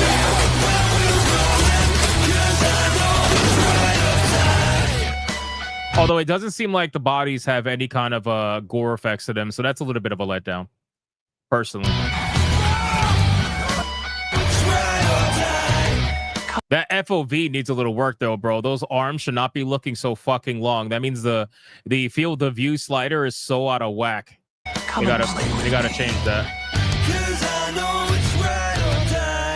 Yeah, so I saw this game and immediately I thought of Still Wakes the Deep. So for those of you that might have enjoyed Still Wakes the Deep but wanted some combat, this is something that I'm going to be looking forward to. I'm probably going to, well, not probably, I definitely am going to wish this one. So I wanted to present it to you because it's something that I thought that people would be interested in. But again, that didn't happen. That did not happen. You didn't just see us talk about games, okay? So can you stop lying to yourself? Thank you. All right, let's move over. God, I have so many tabs open. It's fucking ridiculous. Let's go into another funny video.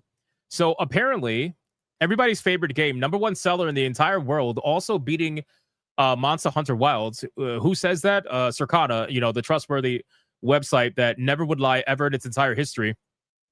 And there is no such thing as organizations being co-opted, even if they had good intentions in the beginning. That's never happened before in the history of mankind.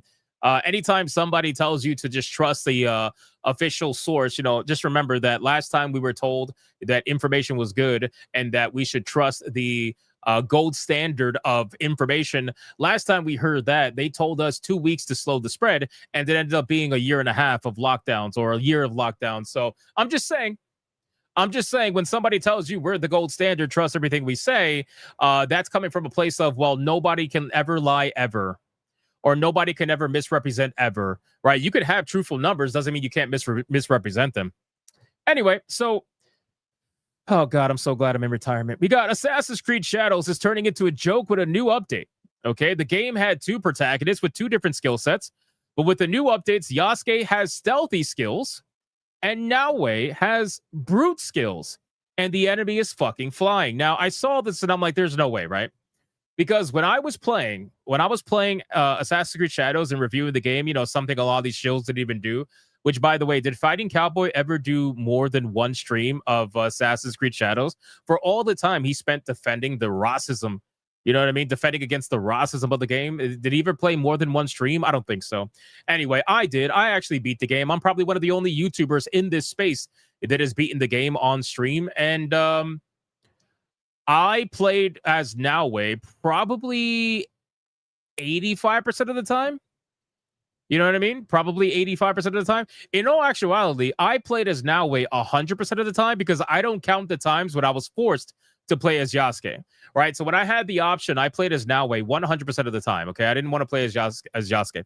It was so fucking stupid because playing as Yasuke is literally not like an Assassin's Creed game. You don't play as Yasuke if you want to play an Assassin's Creed game. You play as Yasuke if you want to play the black version of Ghost of Tsushima. Like, that's what you do. Otherwise, you're gonna play as Noway if you want the Assassin's Creed experience, right? So with all that being said, apparently this new update didn't Smash beat it? No. Smash played the game for like 8 hours. Let's be real. So apparently they made this update, and I saw this video, and I wanted to share it with you because it's hilarious, okay? First, we're going to look at Noway's brand new skills, where apparently she summons the power of Yasuke. I guess they must have slept together, and now she's got the BBC DNA inside her. I don't really know, but she destroys people. Check this out. Of Yasuke's war capability, and Oh, my God. Holy shit. Holy shit. Bro, you wait a goddamn second. Hold on, wait. I didn't realize it was that far. Hold on. Bro. Oh my God. Oh my God, bro. Oh my God, bro. Oh my God. Oh my God. Guys, this is like half of a fucking football field almost. Bro, we're talking like a home run. A literal home run. What the fuck? Is she a man now? I don't know. But let's look at Yasuke. So, guys, Yasuke got stealth skills. Because clearly, doing stealth skills as Yasuke, that's the way to go. learn how to stealthily dispatch enemies in a non-lethal way. Bro, Yasuke is just like, go to sleep, bro. Go to sleep. It's fine. Go to sleep. It's fine. And now it's just like, power kick, bro. Anyway. How is Assassin's Creed doing, by the way? It's a single-player game, so the numbers would have fallen off regardless. But just out of curiosity, how is that game doing? Let's see. The number one game in America, by the way. Number one game in the world, pretty much, at this point. Pretty strong. Pretty strong. People enjoying the update. We got 2,369. Not bad. Not bad. Got a little bit of a boost. A little bit of a boost right here. It goes down. Okay. Anyway, moving on. We got another game. Guys, this is not happening. I'm telling you, there's a lot to talk about today. So bear with me. Get your popcorn. Get your popcorn. Another game. Now, I want to make a statement really quick. Because, well, this statement's not real because we don't talk about games. But I want to make a statement real quick. This game that we're about to talk about is a game that I am personally so excited for. That, and again, it's probably going to let me down, but it all depends. I haven't been this excited for a game since Expedition 33. Okay? I have been talking about Mouse PI for Hire since it was first even talked about. I've been nonstop talking about this game. Okay? So I just want to get that out there because I have been just like I was talking about Expedition 33. I've been talking about Mouse PI for Hire nonstop. They showcased this brand new trailer, and they finally gave us a release date.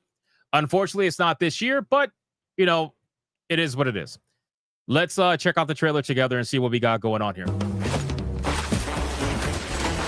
Beat it, Gumshoe.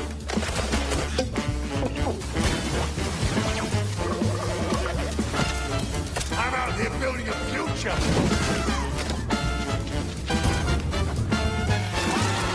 Get rid of the shrews.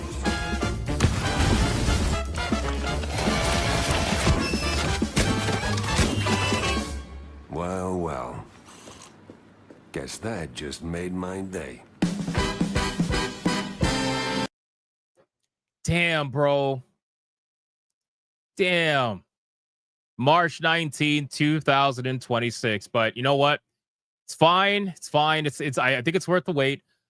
This is a game that is all hand animated. It is. I think this is going to be a big hit. I really do. I think this game is going to be a massive hit personally. But unfortunately, we do have to wait a little bit longer. Unfortunately, they've delayed this game like twice now. But as long as it's something that is it a Disney game? No, it's not a Disney game. As long as it's something that they work on it and they take their time and they make sure that it's 100%. I'm ready for it. I'm ready for it. So I think the game looks amazing, just like it always has. I don't think the looks of the game is the problem. People just want to get their hands on it. But take the time, take all the time you want, and then we'll see how this goes. Will Disney object to this and sue? They can't sue. It's public domain. It's public domain. Steamboat Willie is public domain, so they can't sue. All right, let's get out of this. And okay, does that cover all the trailers that I wanted to go over? I think it did. Yes, it did. Okay, now we're gonna get into the fast topics. Let's do super chats really quick and catch up, and then we'll get right to it. We got Anubis with a 2, glowing cat ears with body glow electric aura for tier 1. That's a possibility. Sleeping Nova with a 5. Boss man, what's your Gundam called? The RX-79 Hypno Gundam? I'll come up with a name. Dragon Reborn with a 10. Hypno, if you give up the coffee shop, can you be my lawyer? I'll be looking for one in the future. I could pay you in manga, video games, or some good guy needs cooking. I will take the first 2. I'll take the first 2. No doubts.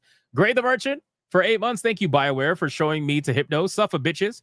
Bigot Army Gumblow. I'm piloting a Zaku to be fodder to be a Gundam. Shit, season 3. Hell yeah. Fuck yeah, dude. It's gonna be a lot of fun. You're a Mia for $4.99. You should try out No, I'm Not Human. It's in that genre of the Thing type games. No, I'm not human. Let me write it down. Hold on. Let me write it down. Give me a second. No, I am not human. Okay.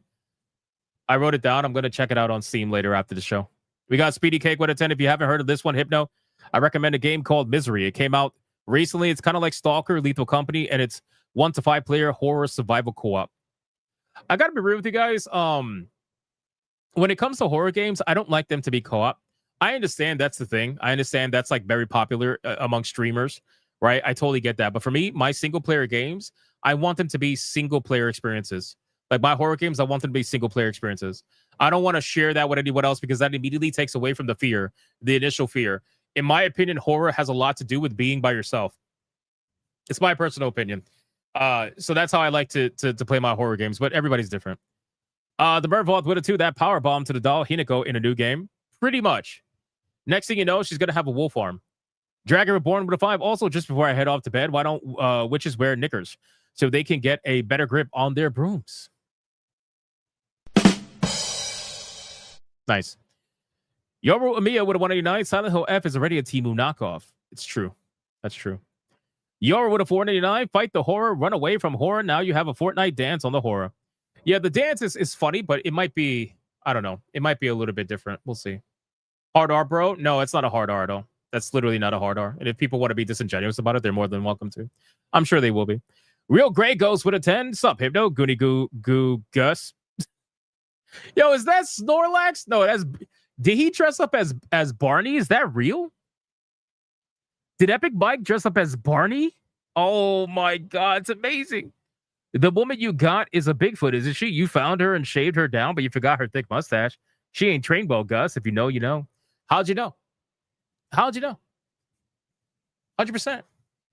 Yes, he did. Oh my God, I missed that, bro. What happened to Snorlax? He gave up on the Snorlax grift? Oh, tell me Barney's tier 2. Tell me Barney is tier 2, bro. That'd be amazing. Can you imagine Snorlax tier 1, Barney tier 2, bro? That's amazing. Dietrich Connick with the membership. Thank you, sir. Appreciate that. It's going crazy with the memberships over on Rumble. Thank you, man. All right, we're caught up. Let's get into it, boys. Thank you guys again for all the insane support. Fast topic number 1. We got The Sims. Now, if you guys remember, we talked about The Sims yesterday. What's going on? We got statements we got to go over, so just stick with me for a second. What's going on with The Sims is hilarious because a lot of it has to do with Saudi Arabia. Okay, so Saudi Arabia obviously is buying out EA for $55 billion, right? And a lot of the creators that are part of the EA creator program are apparently virtue signaling and quitting in solidarity to fight against the buyout with Saudi Arabia. All right, now they must really think they mean more than they actually mean to the company, because let's be real, EA is not going to turn away a $55 billion buyout when the Saudis are paying a max, like they're paying so high above market value. EA is EA is estimated to be about a market value of about, I think, $44 billion, $42 to $44 billion. They're paying $10 billion over that, right? $10 billion over. So with all the people that were quitting, and these are people from the Sims community. Now, from what I saw, they're basically all women, okay, or people pretending to be women, but they're all women facing, as they like to say. But now I guess enough people have been quitting, or the backlash has been big enough, because they don't listen. The Sims is one of those few video games that actually makes money while having woke things in it. Okay, like actual real woke things with it. I'm talking about trans scars and the fucking Sims and all that stuff. Like so obviously modern day bullshit. But it's The Sims, so you kind of expect that, right? It's going to have all that progressive bullshit in it. So they had to make a message because, well, they don't want to upset those kind of people, okay? The message is the following. Thank you for being part of the Sims community. We are continually inspired by our incredible players and creators. By your imagination, creativity, the joy you bring to The Sims every day, we deeply respect that everyone experiences The Sims in their own way and will make choices that are right for them. However, you choose to play, create, or share, we're grateful to be part of your journey. Our mission, values, and commitment remain the same. We promise. The Sims will always be a space where you can express your authentic self. We promise. Authentic self, by the way. Like, express your authentic self in a video game that's not your authentic self. Like, again, make that make sense. Anyway, your passion and voices have shaped the exciting things that we have coming in 2026 and beyond. On November 4th, there will be a big update coming to The Sims 4 that includes 150 plus fixes and fresh freebies. More details to come on Monday, October 27th. This is the first of ongoing updates that address the things that matter most to you. So instead of saying we are not going to let the Saudis buy us out, because obviously that's not going to happen, we all know that's going to happen, they said, you know what? We're just going to give you free shit and hope you come back. Here, take a freebie. And this is how you know they know their player base very well, right? Just like a lot of I guess you could say progressive content creators, they sure like to go for those review codes. They sure like to go for those ad sponsored play sessions. They sure like to go for the corporate shilling. So these companies, they know their player base, you know, at least the ones that are complaining anyway. So they're throwing out all this free stuff in the hopes to reel them back in, right? Let's reel these morons back in, because they really don't stand for anything. Just give them a couple of free things and it'll be fine. Right, all authentic selves need hijabs now. Can you imagine if they take over The Sims? If the Saudi Arabia takes over The Sims, right, and they make all the female characters wear hijabs, that'll be hilarious. That'll be sincerely hilarious. Anyway, so yeah, dangle free stuff like Face says, and they will come running. Exactly. So obviously people are just laughing at it. Savvy's laughing at it. The life of Sims. The Sims was my first game, and the game that marked my childhood, so I will continue to be with this franchise as long as the values of the game don't change. Who the fuck, bro? Who cares about the value of a company, let alone a game? Bro, you really need validation from The Sims? Your life is that garbage? You don't get validation in real life? That you need to look at The Sims in order to get validation? Who the fuck are you, bro? Are you that much of a loser? It's insane. What are we doing? Anyway, new Blackstreet raid. Hey, it's New Blackstreet. Shout out to New Blackstreet. Welcome home. Welcome home. Shout out to New Blackstreet. Thank you so much. Appreciate the raid, man. Appreciate the raid. All right, let's get into this next topic. Let's get into the next topic. Where are we at, man? Yeah, the values of The Sims. Imagine that. We got some D&D news. Some interesting D&D news. D&D and beyond. We've made the difficult decision to end development on Sigil. Campaigns will continue as usual through October 2026 with all features intact. Read more about what's next and how we're supporting players on our blog. You know, I was reading through the comments of this. And people really are starting to think that this is the beginning of the end for the IP from Wizard of the Coast. I think that people are thinking that it's only a matter of time before Wizards ends up selling the IP. I don't think that's going to happen personally, but that's what people seem to think that is going to eventually happen. There was a comment here that I want to particularly. Here we go. Called this like a year ago when I said once they realized they weren't going to be able to microtransaction it to death, that they would scrape it. And here we are. Never even made it to full launch, I don't think. Now put money into making different worlds and actually making them different from one another rather than trying to make every world the same bland setting with the same bland art. Beginning of the end, an eventual sale to somebody that loves D&D, right? Moved to Foundry years ago and never looked back. Just partner with them, please. D&D seriously needs to go private so the IP owner doesn't need to show exponential profit. Makes pretty books that add character options, antagonist rosters, and DM tools. Coordinate in-person games. Having a soul trumps chasing black ink. I don't think that's going to happen. I think once, sure, it could go private. Sure, they could be bought out, maybe. But I think at this point, it seems as if they, like this comment says, they couldn't find a way to monetize it, so they just ended up scrapping it. I don't know how long this was in development. Sigil, I have no idea. If any of you guys know in the chat, please let me know. But I mean, it's clear that they love having D&D to virtue signal with. They love having D&D to really push with. So I really don't think this is going to be something that is going to go private anytime soon. Is basically what I'm saying. So D&D selling them, throw away the wool crap. I don't know. I don't know if they're going to sell. It all depends. But yeah, for the people, I saw a couple of people in the chat saying that they couldn't believe they canceled Sigil. Well, now you know. Sigil 2021. Oh, Real Life Fake Wizard says since 2021. Wow, that's insane. That is insane. So 4 years of development gone. There you go. Next up, we got Twitch. Let's talk about Twitch, boys.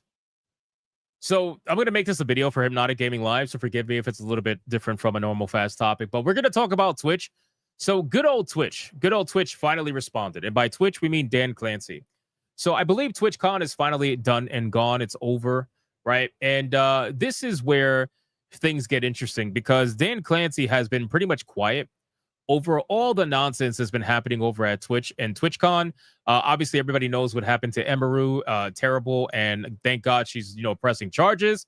But at this point, Twitch needs to do more than just make a statement because every single time they make a statement, it falls flat. Right? Because what happens? Well, history repeats itself and something bad happens again. Right? So at this point, these words mean nothing. They basically are hollow. They're hollow promises, hollow words. We promise to do better with security. We promise to do better with it. Like nobody's believing this shit. So and it's just an empty corporate promise. Now, Twitch ends up saying the following. We're going to read this through and keep in mind, this is from Dan Clancy. As you can see here on the bottom, he signed it himself, assumingly, or somebody who runs his account did. First, I want to be upfront and take accountability for the security incident that occurred during Emaru's meet and greet.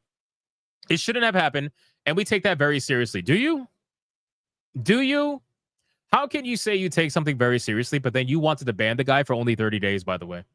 Like, how could you do that? And then you made it a lifetime ban after they complained. That come on, bro. Who are you really trying to fool here at that point? It shouldn't have happened, and we take that very seriously. We failed both in allowing it to occur and in our response following. We mismanaged our communications about the incident, and that includes the comments I made. I apologize to Emaru for all that took place. What are we doing moving forward? Well, for meet and greets, we've begun a complete analysis of the incident that took place. What is there to analyze, bro? What is there to analyze? You guys had a completely open-ended area where anybody could walk in, and then you had security that literally did nothing. The only security that did anything was her own private security that decided to jump in. Otherwise, something could have happened to her. The funny thing is, if it wasn't for the guy pushing off the other guy, something absolutely could have happened to her. The guy could have got a kiss on her. The guy could have felt a titty. The guy could have did whatever he wanted. It really, anything could have happened.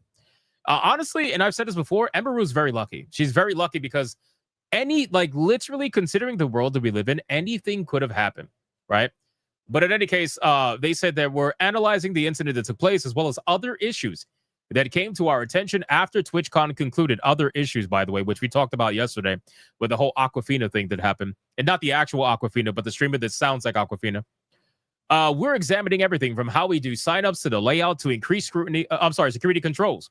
We're also doing a comprehensive review of overall events, safety, and security. We'll be making updates for future TwitchCons. Oh my God, bro. bro, can you not? Like, can we not? You're already talking about the next TwitchCon. Why is this man already talking about the next TwitchCon? Somebody stop this man, please, for the love of God, bro. Stop this man. Stop it. Like, nobody wants another TwitchCon. You haven't been able to do anything for the last few TwitchCons. Why are you doing another? Anyway, while we won't be sharing all the security updates for privacy and safety reasons, we will keep our community informed about changes that directly impact attendees. We have heard concerns about in-real live streaming at TwitchCon. Twitch has evolved over the years, and in-real live streaming is part of Twitch. But we need to ensure that TwitchCon meets the needs of a variety of participants. We will be reviewing how we handle in-real live streaming at TwitchCon, and we will have more to share soon. Why would anybody think that in-real live streaming is ever going to leave Twitch when the CEO, Dan Clancy himself, was in real live streaming over at TwitchCon? Like, he literally was streaming on his own channel. Why would anybody think that that's going to go away, right? I would still question whether or not there's going to be another TwitchCon. Obviously, right now, they have plans for it. They have ideas for it, I'm sure. But if the backlash keeps continuing, and if Emeru does anything legally, I don't know if there's going to be another TwitchCon. And even if you have another TwitchCon, the amount of creators that are not going to want to go for their own safety concerns, you're going to have almost nobody there. Unless you start astroturfing new creators, which, don't get me wrong, they do all the time. They do it all the time on Twitch. They astroturf people all the time. They put up people on their front page who they want to become successful, and some of them make it and some of them don't, but they do it all the time. Then he says, finally, we got a clear feedback on accessibility across the event. We're reviewing with our teams, including our production and venue staff, so that we're better equipped for future events. Wait, so hold on. One of the most progressive companies in the world didn't have proper accessibilities for their venue, for the people who are, disabled or have some issues or whatnot? Really? Like, you guys, the ultra progressive Twitch, did not have accessibility options? I find that to be pretty interesting. He says, you put a lot of trust in us by attending TwitchCon, and we take our responsibility to keep you safe seriously. Do you really, though? Because it seems like you haven't been taking that seriously for years now. Everybody has been having issues with TwitchCon for many, many years now. There's always something that happens at TwitchCon. It has become a meme in and of itself. And when you become a meme as a company and as a venue and as an event, I don't think there's any way around that. You might as well just stop doing it. It says, but we know that TwitchCon means a lot to a lot of people, and it means a lot to us. I'm sure it means a lot to Dan Clancy. I'm sure it does, man, because that's his opportunity to get it all in. But be on the lookout for more updates, and thanks for being a part of Twitch. Now, obviously, guys, they're getting fucking destroyed. Like, do I really have... Rev says that's who puts this. That's hilarious. Clock's ticking, Dan Clancy. Like, do we really, like, listen, do we really think that this is going to do anything? Probably not, right? Everybody knows that this entire statement is bullshit corpo speak. Everybody knows this. This company does not actually care about security, because if they did, they would have did something many years ago, let alone now. The reason why something like this happened now is because, quite frankly, they knew that they could get away with it. The guy who did this to Emeru, he had a mission. He had a mission, bro. This man walked into the building, beelined it for Emeru's fucking line, knew exactly what he was doing, walked in, tried to kiss her, got pushed, and walked out with little to no resistance whatsoever. This statement has legal written over it. I agree. I think this is a legal statement by far. Dan Bass says corporate BS with slightly more effort.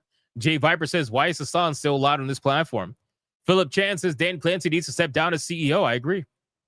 Daika Zoku says, so nothing about VTubers getting their gifts thrown out, or how the staff lied about Chibidoki's meet and greet ending early? Well, it's because they don't care. Bro, this is why we talked about this yesterday.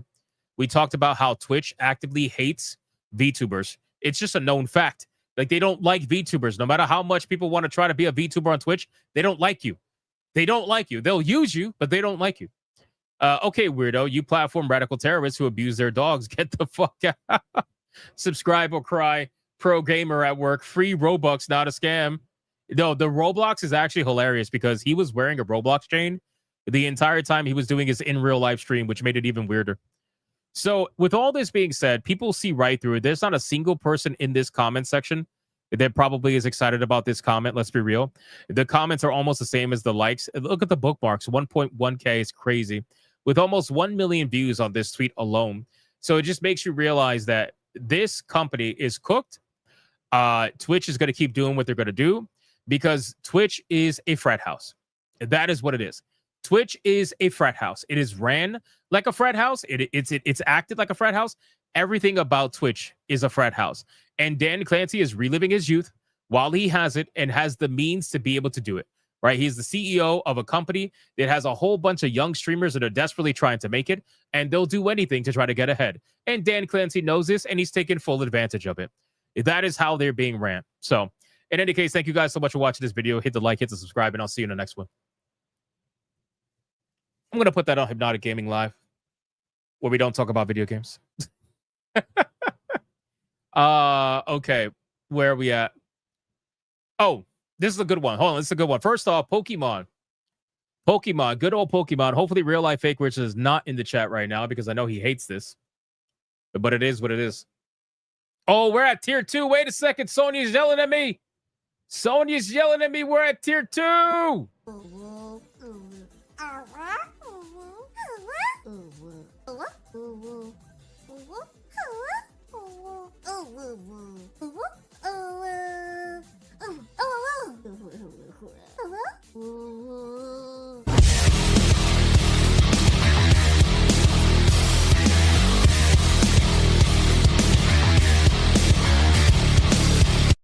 Shout out to you guys, man. Holy shit, we are at tier 2. There are some people that are not very happy right now. You got another donation. Add it to the total. It is what it is. Thank you guys so much, man. Sincerely. That is tier 2 for the 170th in a row. That is amazing. We are 30 away from 200 tier 2s in a row. It's fucking insanity. Never have I ever thought we would ever get there. That's crazy. All right, boys, let's talk about Pokemon really fast. So Pokemon Legends ZA, okay? This is a video game that got hotly debated on social media, and it's a video game that I took myself out of the debate because for me, I didn't really care. I didn't have any skin in the game when it came to Pokemon. I don't fucking care about Nintendo like that to talk about this. I'd rather talk about their business dealings or their lawsuits or their lawfare, especially against Pal World. But Pokemon Legends, for anybody out there who genuinely believed that this game was going to fail, and I don't really think there's anybody out there that thought that, but if there is, obviously that's not true.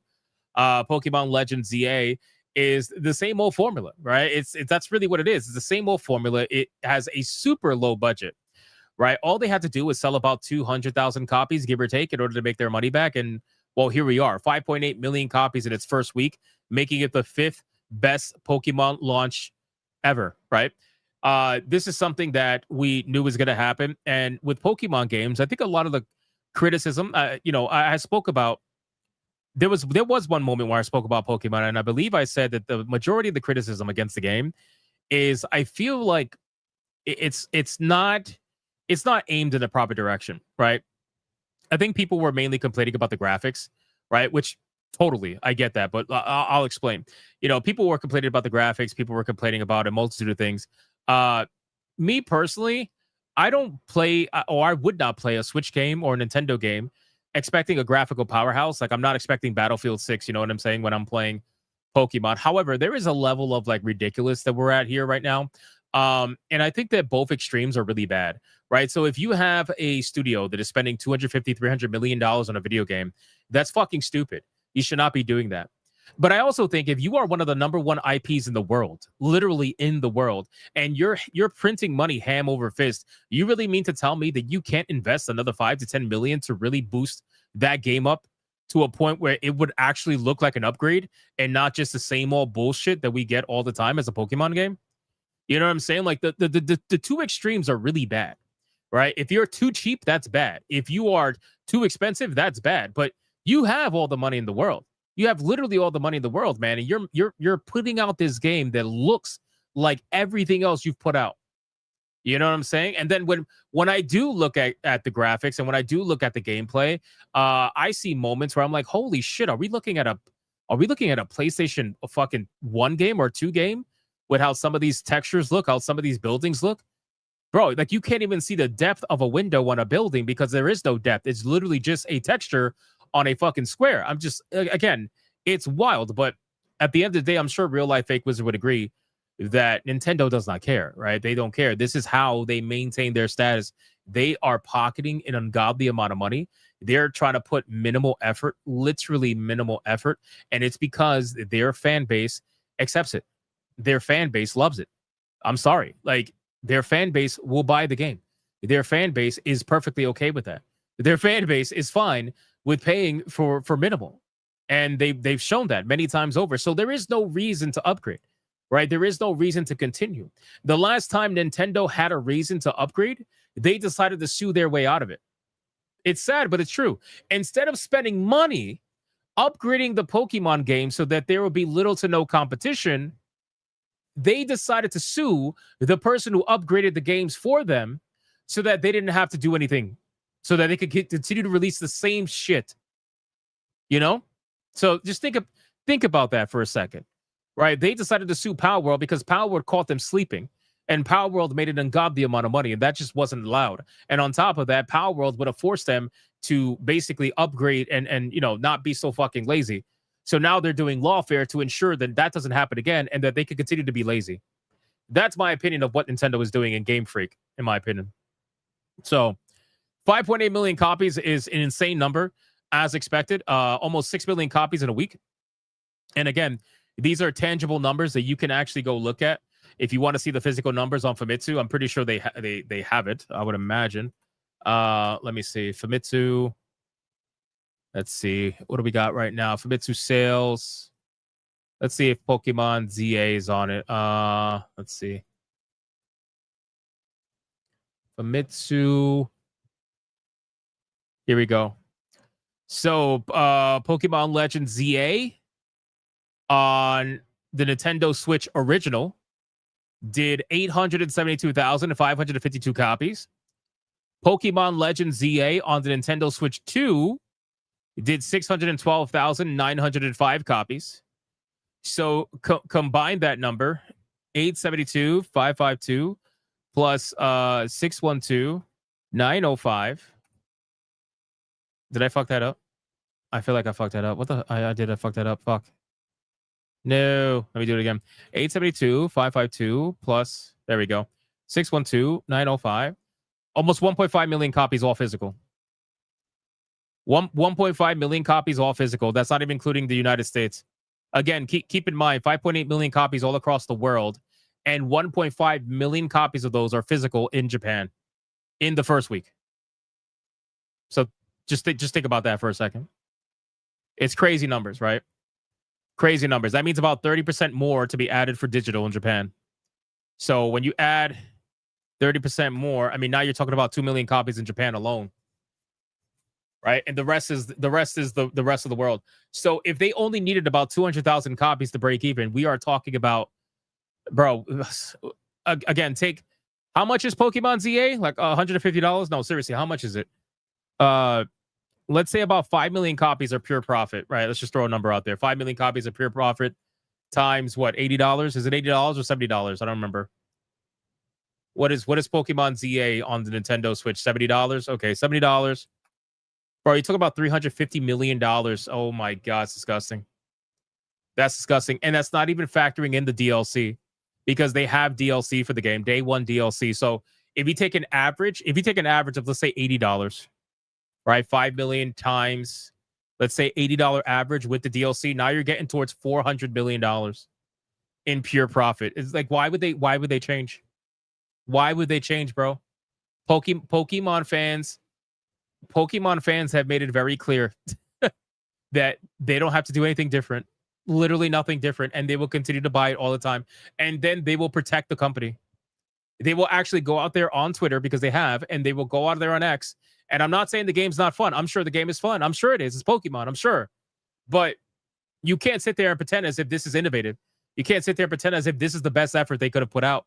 That's really what my personal take in this is. All right, I'm not saying the game is not fun. I'm sure the game is amazing for Pokemon fans. But you can't sit there and say this is the best foot forward that Nintendo and Game Freak could have put out there. You can't say that. Even as a Pokemon mega shill, you can't say that. You cannot say that. There's no way. With the amount of money Nintendo has, they are one of the richest companies in the world. You cannot say this was the best foot forward they could have did for that game.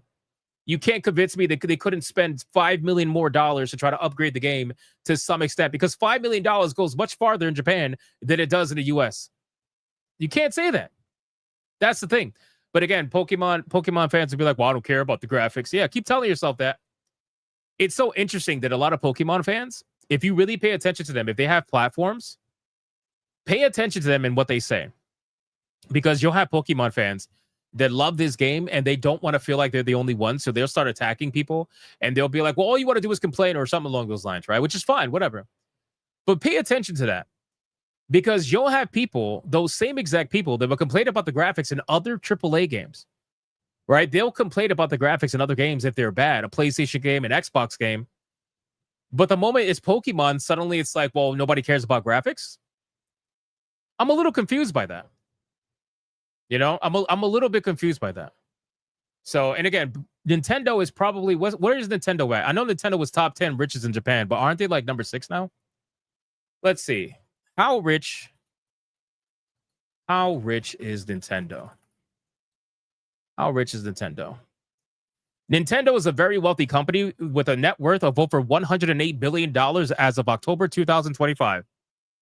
Holy shit. Oh my God. A net worth of over $108 billion, bro. Oh my God. Oh my God. That is insanity, bro. Now, obviously, that's market cap. That's not like, you know, but these are all these companies are rated. Oh, wait, I take that back.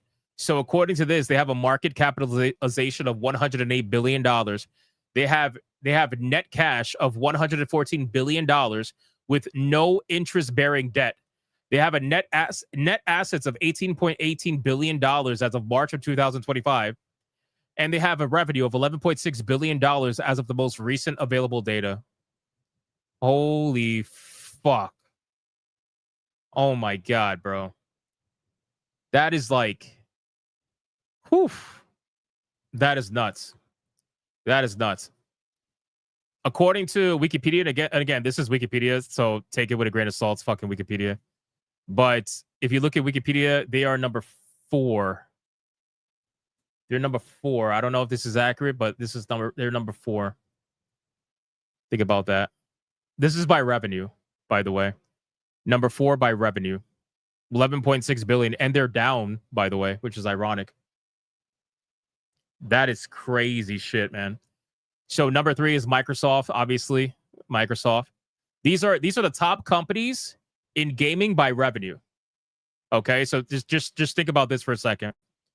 Nintendo's number 4, right? 11.6 billion.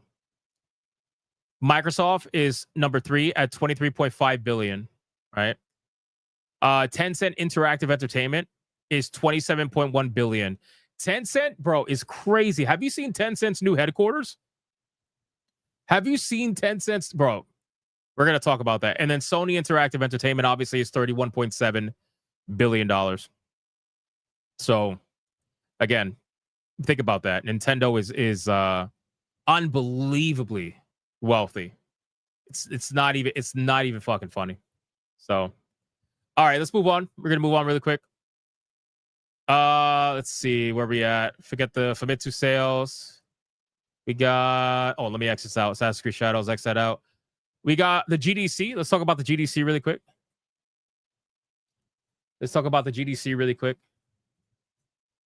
So, and again, Nintendo being one of the richest video game companies in the world is still like, it's crazy. It's crazy to me. Anyway, mostly all Pokemon money. Yeah, you know what? Yeah, probably. It probably is mostly all Pokemon money, to be honest with you. So, you guys know what the GDC is, right? And if you don't, it's the Game Developers Conference. Obviously, every year the Game Developers Conference happens, and usually there's some interesting things that go down at the Games Developers Conference, but apparently they are rebranding it. They are rebranding the Game Developers Conference, and they're trying to now go after companies that don't want to attend the GDC, which I didn't even realize was a thing. Apparently, there are companies that are refusing to attend the GDC. Why? I don't know. Perhaps they feel like there's no value there. I gotta imagine it's probably difficult to find value when you see a bunch of people having conversations and slideshows about Marxism and gaming. But I guess they don't see. I don't maybe they don't see any value in that.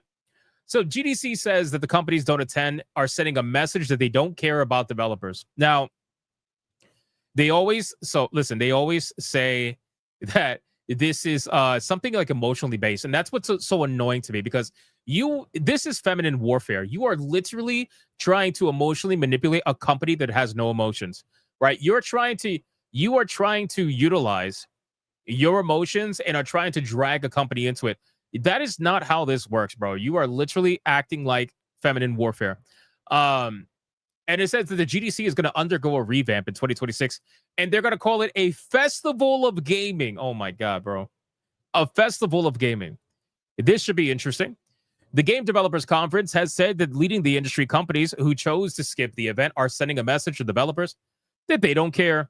Last year's GDC, which is held annually in San Francisco, saw engine makers Unity and Epic cut back their presence, while Sony did not appear at the event's expo area. Ooh, that's actually pretty big. So Sony didn't... Wait. Sony didn't appear. That's huge. We just went over the numbers. Sony is the number one company in gaming from a revenue perspective, right? So they didn't show up to the GDC. Epic literally is the gaming industry in the sense, and from a developer standpoint, in the sense of they are trying to get everybody to use their engine. They're trying to get everybody to use Unreal Engine, which almost all AAA developers are at this point. And then you have Unity. Unity's big with indie developers, right? So you have three of probably the most influential systems or companies from the gaming industry not showing up to the GDC. That screams volumes, in my opinion, right? That screams volumes. And again, I'm no industry insider, right? Like I'm just telling you my opinion, but that seems highly suspicious to me. But speaking to the games business, GDC Executive Director of Innovation and Growth, Mark DeLura, said the company's absence was noticeable and claimed that they risked alienating developers. As an attendee, I was disappointed not to see Unity and Unreal on the show floor, he said. I worked for Sony and I started the Sony booth 25 years ago. Not to see Sony on the show floor is just disappointing. I really feel like you got so many developers there. You've got to have a front door. Of course, these companies are going to have their own events. They have their own communities that they need to foster, and they could talk about things that are more NDA'd at their own events that they may not want to do at a public show. But you're not going to find the independent developer who doesn't already know somebody at your shop unless you're there with your door open. So I guess they're trying to make this about a hiring thing or about a networking thing, but I'm going to tell you right now, Sony will be fine. Sony will be fine. Unreal Engine, Epic will be fine in terms of people. They have plenty of activists that are applying for a job every single day, as we see every single day. They're not going to have a problem getting people. They don't have to go to the GDC to meet more activists. You know what I mean? The truth is that they want to filter you guys. They don't want to look at you guys in the face. They can't stand you. You guys are fucking annoying. They don't want to look at you guys in the face. So they want to filter you through a bunch of resumes to see which one out of all the crazies is less crazy and then roll the dice. That's what they want to do. Then it says, he added, isn't that the purpose of conferences, meeting new people? You've decided you don't want to meet new people, I guess. I can't understand that. There's more to it than that, of course. There are costs, et cetera, but developers get the vibe. If you're not there or appear not to be there, are they sure that you care about them? That's what I don't understand. I would say this because that's why I got Sony involved in the GDC in 2001. We needed to be there. We need to be there for the developers. It's important. GDC is undergoing a revamp in 2026, calling itself a festival of gaming and offering cheaper tickets. DeLura told TGB and the GDC board they had discussed the possibility of moving the event away from San Francisco, which is often criticized as overly expensive, but ultimately decided to remain in the city. Why do you think he remained in the city? Why do you think that the GDC, a game developers conference where a bunch of developers got together and had a screaming session, why do you think, like, literally had a screaming session outside in the fucking park in front of the conference, all about the state of the gaming industry and how they hate it, right? They hate gamers. They hate the fucking industry. They hate how they're getting laid off, all that stuff. They screamed for like 2 fucking minutes straight. Why do you think they wanted to stay in San Francisco? It's because, well, they knew that that's where that shit's acceptable. They knew that if they stay in San Francisco, nobody's going to look at them weird for screaming in the middle of a park, you know, about how bad the industry is that they work for. You guys are coming to a game developers conference to be somebody that supposedly wants to talk to other people about video games in their work, but you hate the industry you're in. It's like, okay, I guess. I mean, maybe we'll feel the passion when we talk to you. Who knows? Everybody brings it up, Delora says. It's absolutely something we talk about for doing the event in the US. It's in the center of the game industry. Wouldn't you want to be there? And don't more game developers have the opportunity to come here because we're there? Yes, and San Francisco is expensive. It's a pricey place to be. People are concerned about the city's safety, which has definitely improved in recent years. Again, guys, this is emotional blackmail at this point. They're desperately trying to say, like, you have to be here. Don't you want to be here to talk to all the developers? They want to work for you and learn from you and all this stuff. It's like, no, they don't. They want to filter you guys. They don't want to be surrounded by a bunch of psychos. They probably already are for the people that work for them. Why would they want to go there, make little to no money, and be surrounded by you guys? Nobody wants to do that. It'll give you more time to go learn about Marxism in gaming. You can go to all the panels talking about communism in gaming and Marxism in gaming and how you need to have video games for social impact and what it's like to be a black developer. All the kind of shit that you guys talk about, just go. Like, I don't understand what the problem is. Why do you need Sony to be there? Why do you need Unity to be there? You guys already use Unity anyway. Most indie developers utilize Unity to some extent. Sometimes they use Unreal Engine, but usually it's Unity. So what does it matter? You're going to use their stuff anyway. They got you. So it doesn't matter. So I saw this post and I'm like, wow, this is interesting. And this is a clear sign that the industry runs on emotions. It's really what it is. This industry runs on emotions and they don't think logically. They're too worried about, oh, you're not showing up. You're hurting our feelings. You're not meeting new people. Bro, shut the fuck up. What does that have to do with anything? Anyway, so let's move on. Let's X out of this.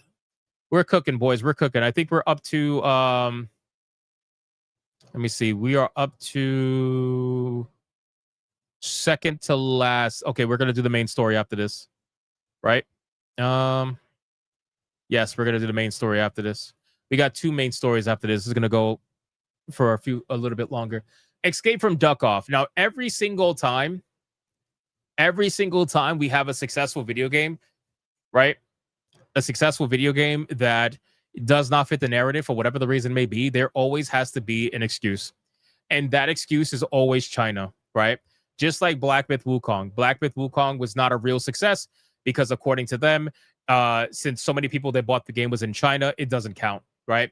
These are the people that literally try to do the whole, it doesn't count if it's bought from China. They don't ever do this for anything else, by the way. They never bring up the racial demographics of any other video game sales. But the moment they find something that is viral, that the chuds are loving, by the way, and it's not even just the chuds, by the way, okay? Video games like this don't do gangbusters numbers just with the chuds alone. Video games like this do gangbusters because everybody's buying it, okay? They are going off the same mindset that Michael Jordan has, which is Republicans buy shoes too, right? So everybody's buying this video game. It's not just the chuds, but they deem it as such because, well, a lot of people on this side are praising this game, mine included.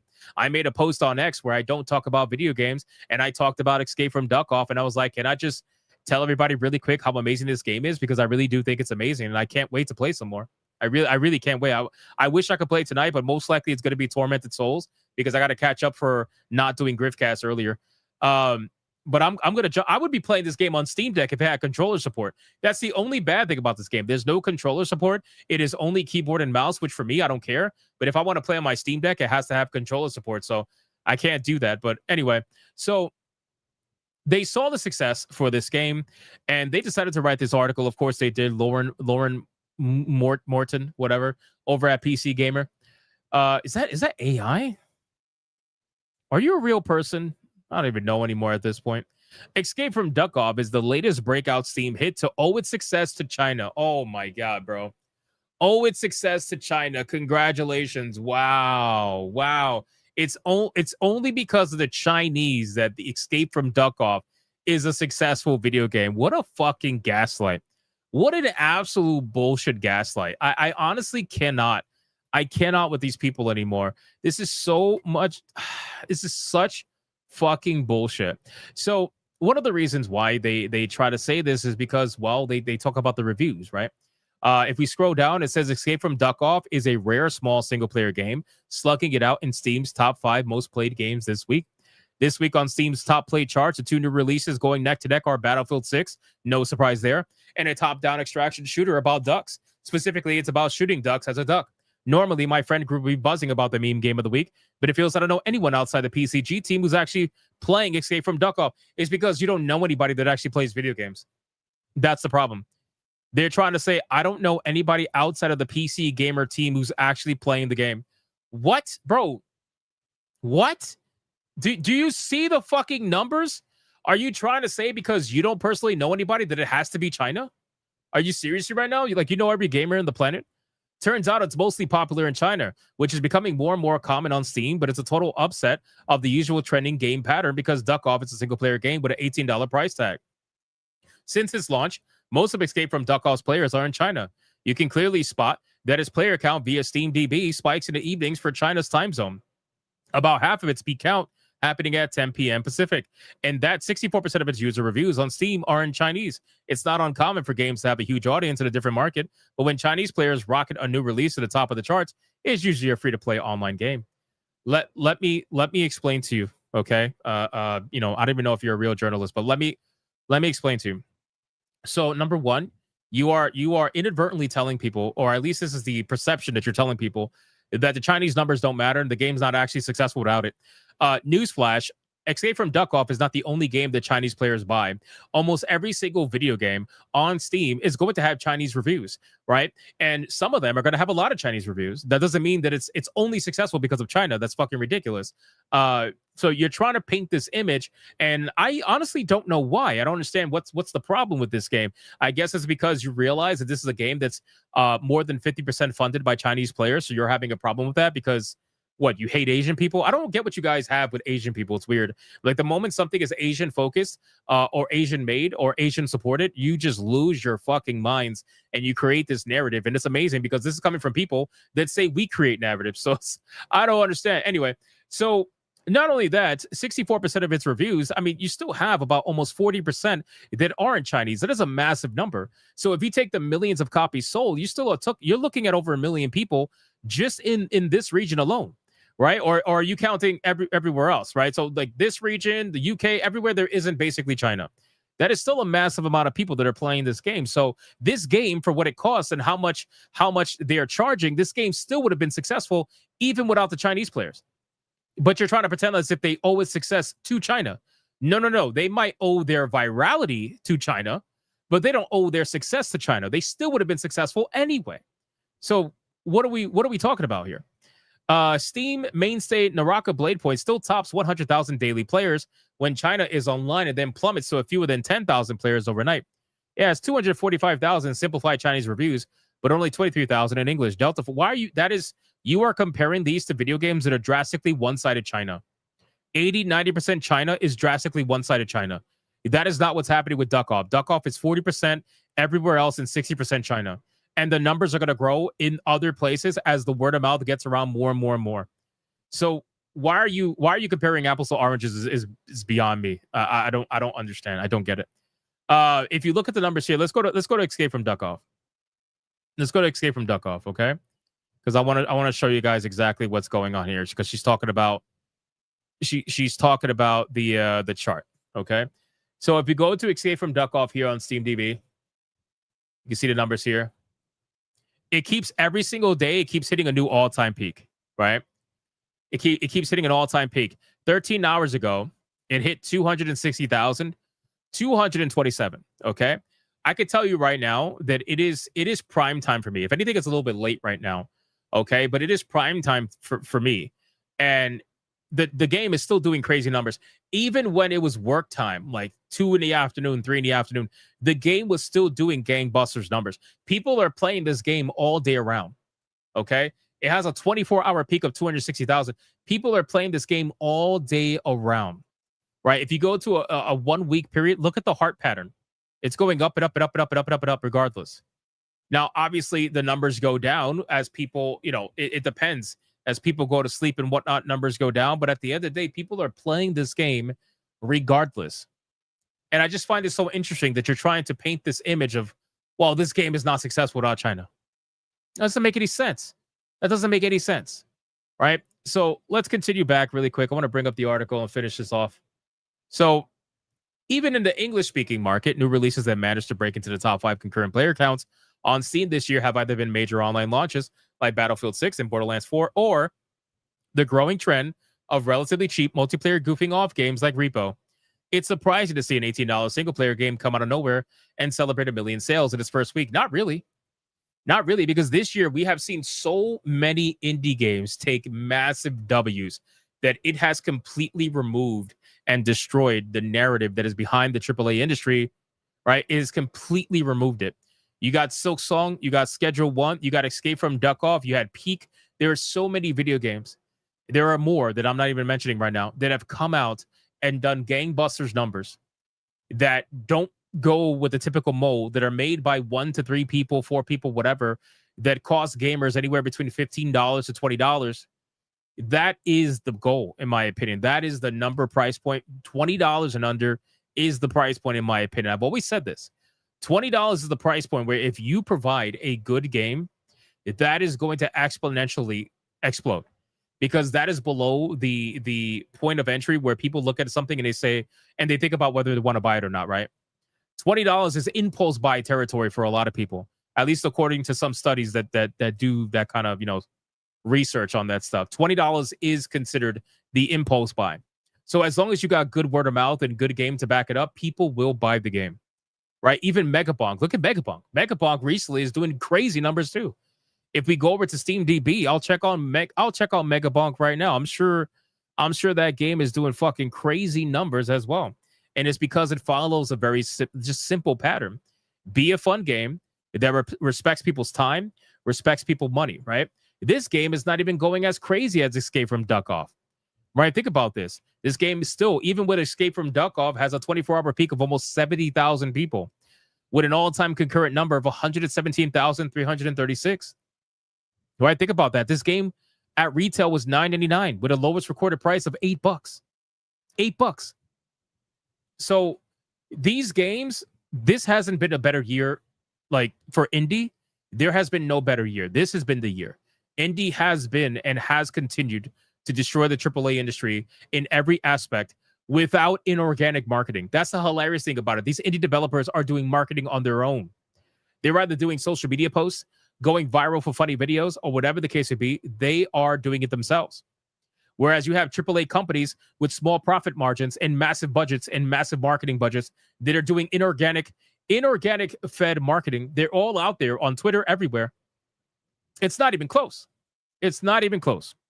So in any case, I saw this article and I laughed because I remember when they tried to do this with Wukong, and I remembered when they tried to do this with, I think, Wu Chang. They try to do this with a lot of video games that happen to be Asian supported. And I think it's insane because nobody looks at demographics for anything else. Nobody ever looks at Grand Theft Auto and says, gee, I wonder how many black people bought Grand Theft Auto. Gee, I wonder how many fucking Hispanics bought Grand Theft Auto. Gee, you know what I mean? Oh, Grand Theft Auto is only successful because of the black people. Like, that doesn't happen at all. It only happens with video games that are Asian supported in mass. That's literally it. So, in any case, I thought it was funny. I thought it was stupid. And it's PC Gamer. What could you expect? All right. We are ready to get into the final 2 topics. We're going to get into the final 2 topics. Let me catch up on Super Chats. Hold on. Because we hit tier 2 during all that. Holy shit. We have been going crazy. Where are we at? We got... Scroll down. Angels of Destiny with a $4.99. That's what I'm saying, Pat. If your parents got to meet a real dummy, they see what a genius you really are. But don't geniuses live in a lamp? Come on, bro. Come on, bro. Come on, bro. Shout out to Angels of Destiny. Denariah with a 10. I never got the point of making trans characters. If you see yourself as a woman or a man, wouldn't you just play as one? Yes. Yes, that's the whole point. The game always lets you be gay anyway. Only the first one didn't allow marriage. Yeah. Yeah, like if you are transitioning in real life, if you are a genuine trans person, then wouldn't you just want to play as that's what you're transitioning to? Like, why would you actually want to be trans in the game when you have the ability to be the opposite sex? Why would you want to? That doesn't make any sense, right? I think that's crazy. Mr. Melancholy with a 2 creepy Clancy wants to chase more women. True. TwitchCon will never go so long as he's still CEO. Old Man Cad with a 199 free copy of Vermintide 2. Yo, did anybody claim that? Did anybody claim this code for themselves? Old Man Cad just put a game in the chat through a super chat. What a fucking base guy, bro. What a base guy. That's insane. Shout out to Old Man Cad, man. That's crazy. That's crazy. Speedy Cake with a 10. Any mention from Clancy about pre-compromised PCs? Event setups having info stealing malware pre-installed? No, I did see that video of the female streamer who got her computer taken over, but no, I did not. Thank you, Speedy K, for the 10. Mr. Melancholy with a 2. Pokemon White Black with the last good ones. I liked Pokemon White and Black. I like them. I think, maybe this is a hot take. I think Pokemon needs to go back to 2D. That's just me. You know what I'm saying? I think it needs to go back to what it was. Or at the very least, maybe they could go down the Octopath Traveler route. Right? But even so, I think 2D really had its charm. But maybe that's me, Angels of Destiny with a 9.99. Pokemon is sadly one of the franchises that will sell big no matter what. It would likely take multiple mediocre releases in a row for sales to decline. Yeah, so again, when it comes to Nintendo played the long game, okay? Nintendo was very smart as a company. They played the long game, and what they did was they captured people when they were younger, right? With Pokemon, when Pokemon first came out and everything like that. And they've been playing the long game, right? Because they knew that these people, as long as they kept them addicted, they knew that these people who grew up on Pokemon were most likely going to pass that off to their kids and still play it as an adult. So now you doubled your fan base 20 years later than what you had 20 years before. On top of word of mouth and just the natural spread of things, like, that's it. 2.5D with grid-based move it would be interesting. Yeah, that's what I'm saying. Like, kind of like Octopath Traveler. I think that'll be cool. But I don't think they're ever gonna do it personally. We got Nonstop Dre with a 2. Day one DLC is criminal for gamers. I mean consumers. Yeah, I mean, and Nintendo tends to follow trends much later, which is why they're suddenly now going third party and why they're suddenly now doing so much day one DLC for a lot of their video games. And it's all their franchises that they know they can milk the shit out of. So they decided to do day one DLC for Raichu. That's crazy, bro. They locked a mega evolution for Raichu behind day one DLC. Crazy shit. Mr. Melancholy with a 2. GDC, same place where they screech like banshees. Exactly. Zero Wits for 17 months. Hypnotic, have you read that book, How to Keep Leaves Off Your Lawn by Ray King? Anyway, it's been fun watching the channel evolve over these months. I have not. But 17 months is fucking legendary, bro. Thank you, Zero Wits. I appreciate it, man. I hope you've been good. Nonstop Dre with a 2. GDC don't care about gamers, and gamers know that. Yes, that is true. Flip Shazam with a 2. Where is Moriarty to explain numbers when we need him? I know. He should be his own Pokemon. He should be his own Pokemon, right? You just like summon Colin Moriarty whenever you need to convince somebody of numbers, or you just need numbers in general. He won't give it to you, but if you need someone to talk as if they are giving you numbers, you just pull out that Pokeball and throw it, right? Be like, I choose you. Gaslighting Chew, you know what I mean? And just like throw it out there. And then he'll be like, hey, so this data is 100% legit and it's 100% correct. And if they lie, they're going to get sued. So they're never going to lie because corporations don't lie. And that is my TED Talk. And then just take him back into the Pokeball, That'd be amazing. Golden Standard type, he'll be like a shiny Pokemon. You should make him a shiny Pokemon. That'll be amazing. Colin Moriarty, the shiny version. Genderless. You got to make sure it's genderless, of course. Blackguard with a $50 mega. Here we go! Mucha lucha, mucha lucha. It's the way of life. Mucha lucha. What I find interesting about this complaint about a game being successful because of China is that it's probably coming from a person who most likely hates America and capitalism and every other circumstance, but somehow this complaint matters. Yeah, and that kind of goes into the conversation. About Outer Worlds 2, because we talked about Outer Worlds 2, and right now I didn't get to cover it today. I will tomorrow on SNH, most likely, if we have time. But Outer Worlds 2 is getting attacked right now. Well, I should say the VGC is getting attacked for reviewing Outer Worlds 2 and mentioning the capitalism aspects of it, and then trying to like shit on the game because it came from Microsoft, who is one of the biggest like capitalistic companies in the world. So they're like, well, you have all this, pro-capitalism stuff, but it's very eerily reminiscent of the people who made this game. So what's going on here? And then people are like, well, yeah, it's a game that is based on a capitalistic society where capitalism is a big proponent of the story. It's a little bit too on the nose that we said it was going to be, and that seems to be the case with the story from what people are saying from the review. But people don't realize, like, this is one of those games where, yeah, it is going to be on the nose. That's kind of what they said they were going to do. They said they were going to be on the nose with the messaging. They said they were going to be on the nose with the anti-capitalism stuff. Well, in all actuality, it's not really anti-capitalism. It is in a way. It's more so pro-capitalism through the eyes of somebody who is anti-capitalist. So they try to like glorify the bad parts of capitalism and show how bad it is, how violent it is sometimes, and how cutthroat it is sometimes, and all that. That's what they're focusing on. So that's the on the nose aspect of it. But thank you, Blackguard. I appreciate the 50, bro. That is fucking legendary. Absolutely legendary. All right, boys, we're gonna get into the main topic now, or one of the main topics. Let's prep for this. Let's prep for this, boys, because we're gonna talk about Xbox. Let me drink some water. Hold on.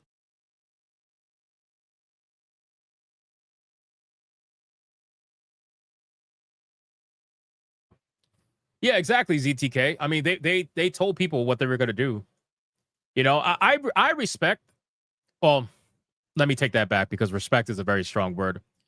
I appreciate studios that are upfront about what their plans are, that don't try to do the whole subvert expectations thing, that don't try to bait and switch people. I respect more a studio that says, yeah, we're going to be telling a story about, the bad parts of capitalism. That's so we're going to be on the nose with it.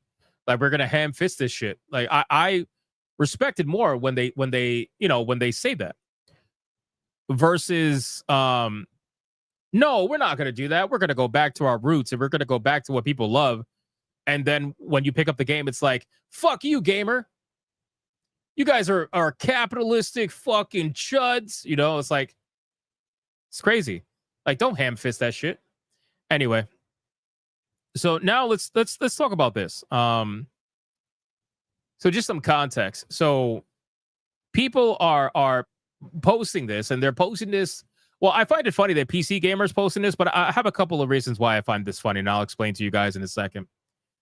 So they wrote this article, says Xbox fully surrenders to console wars, right? Halo is on PlayStation going forward, a fact that just doesn't seem real, right? And yeah, that's great and everything, but at this point, I don't think there was a console war, guys. I'm sorry. Like, not for years, man.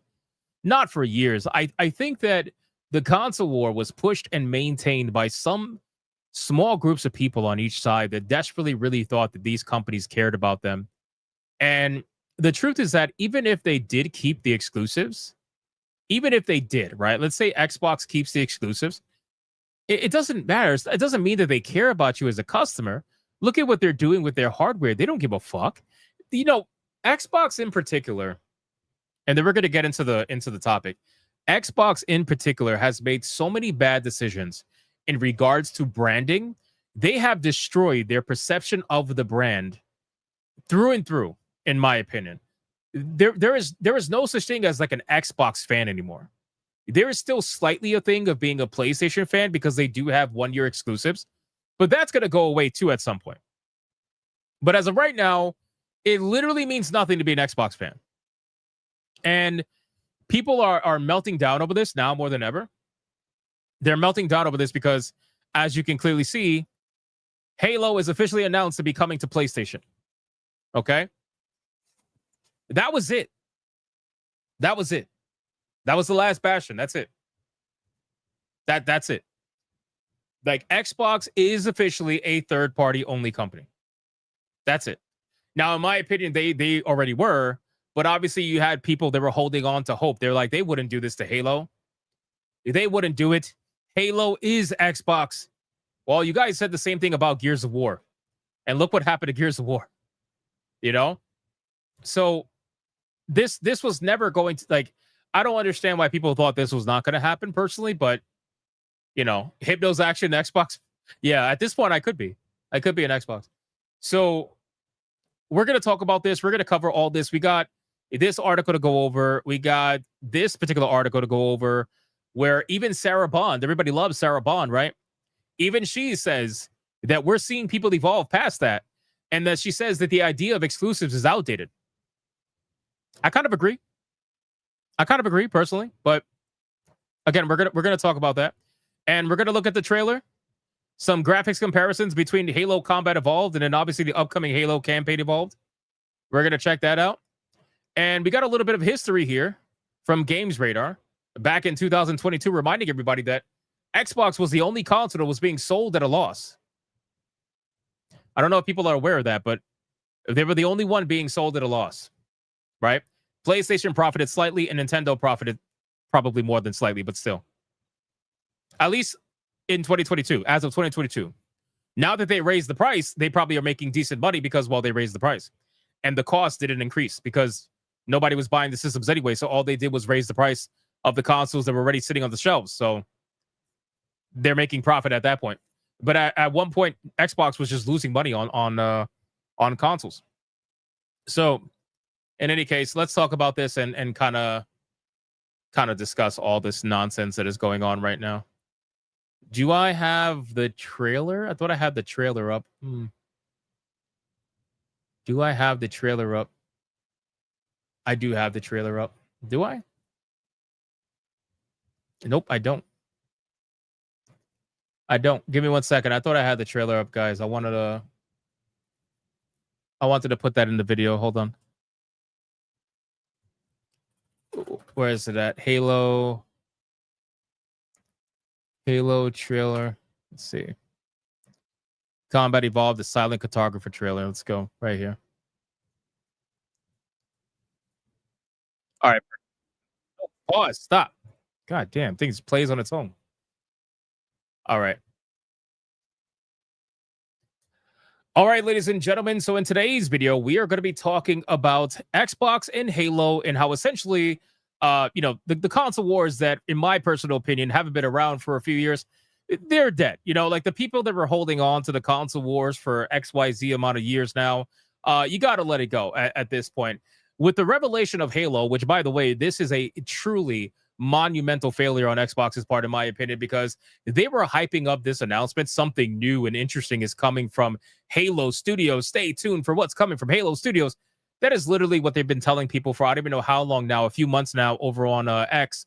And now that we have the revelation of what that is, well, apparently it's nothing special because we have yet another remake. So in today's video, we're going to go over the trailer for the remake, and we're also going to go over basically people's reactions to the announcement, and especially particularly the announcement of Halo officially coming to PlayStation, which is what a lot of Xbox people are not happy with right now. So let's play this trailer first, see what we have going on here, and then we'll get into the rest. Here we go.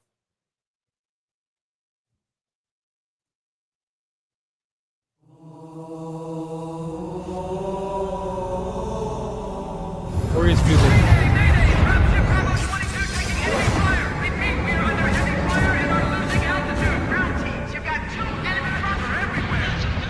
According to the data in their networks, the ring has some kind of deep religious significance.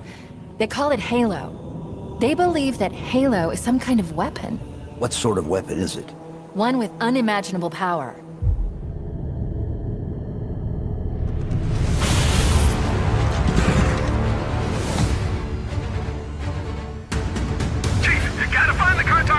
We'll keep him busy as long as we can. Fire Team Charlie, we're on our way.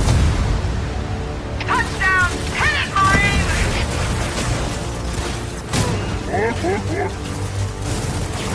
It's crazy, man. When I look at gameplay for Halo, I just think to myself so many years ago how big Halo actually was, and to see Microsoft and Xbox fumble this bag is crazy to me. It really is, man, because Halo could have been and could have been as big as Call of Duty was if they just would have actually cared enough. but unfortunately, Halo has completely fallen off as a franchise. I mean, the TV show definitely didn't help, that's for sure. But it's sad, man. I see gameplay like this. I'm like, Jesus, man. Halo was something so huge back in the day, and now it's just basic. It's basic. Like literally everyone else does it better. That's the problem when it comes to Halo gameplay. Everybody else does it better. Other things have been added to FPS shooters these days to make it more modern, and Halo feels like it's a little bit stuck in the past. But damn, that music was amazing. That music brought back a lot of nostalgia. Somebody order a warthog.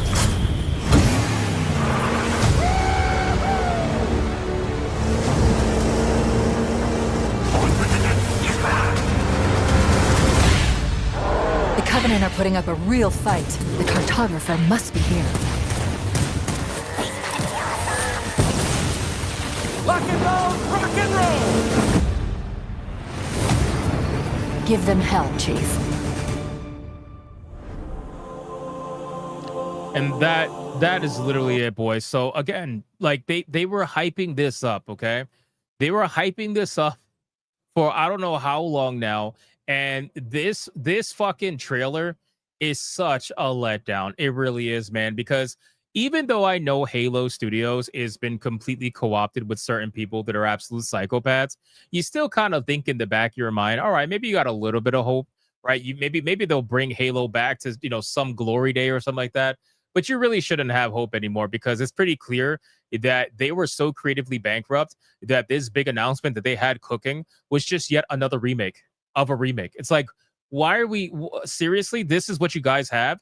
This is what you are hyping people up for. This is what you've been going on a social media, nonstop posting spree about. This? What are we doing?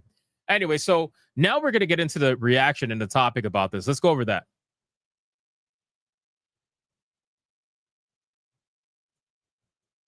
Switching.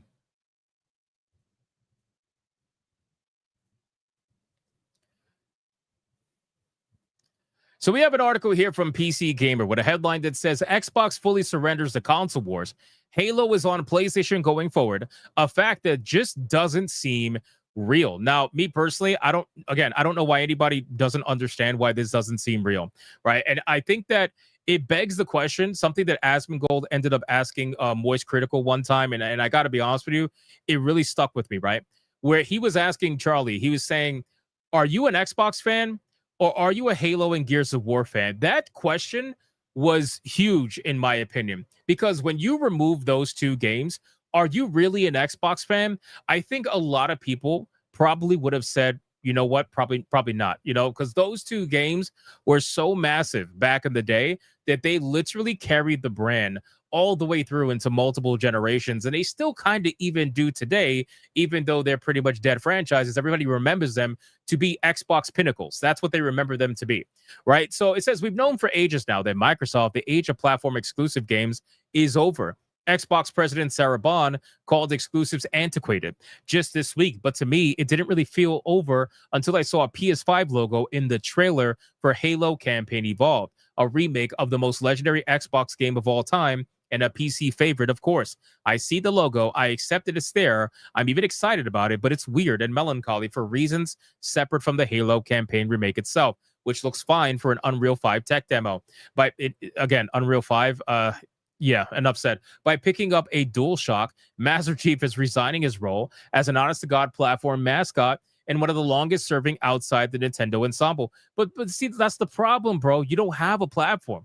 That's the problem. There is no like Xbox platform. When you're out there putting your shit everywhere, you're not you're a third-party publisher, right? PlayStation is becoming very close to doing the same exact thing. They're just going to be a means to an end. That's it.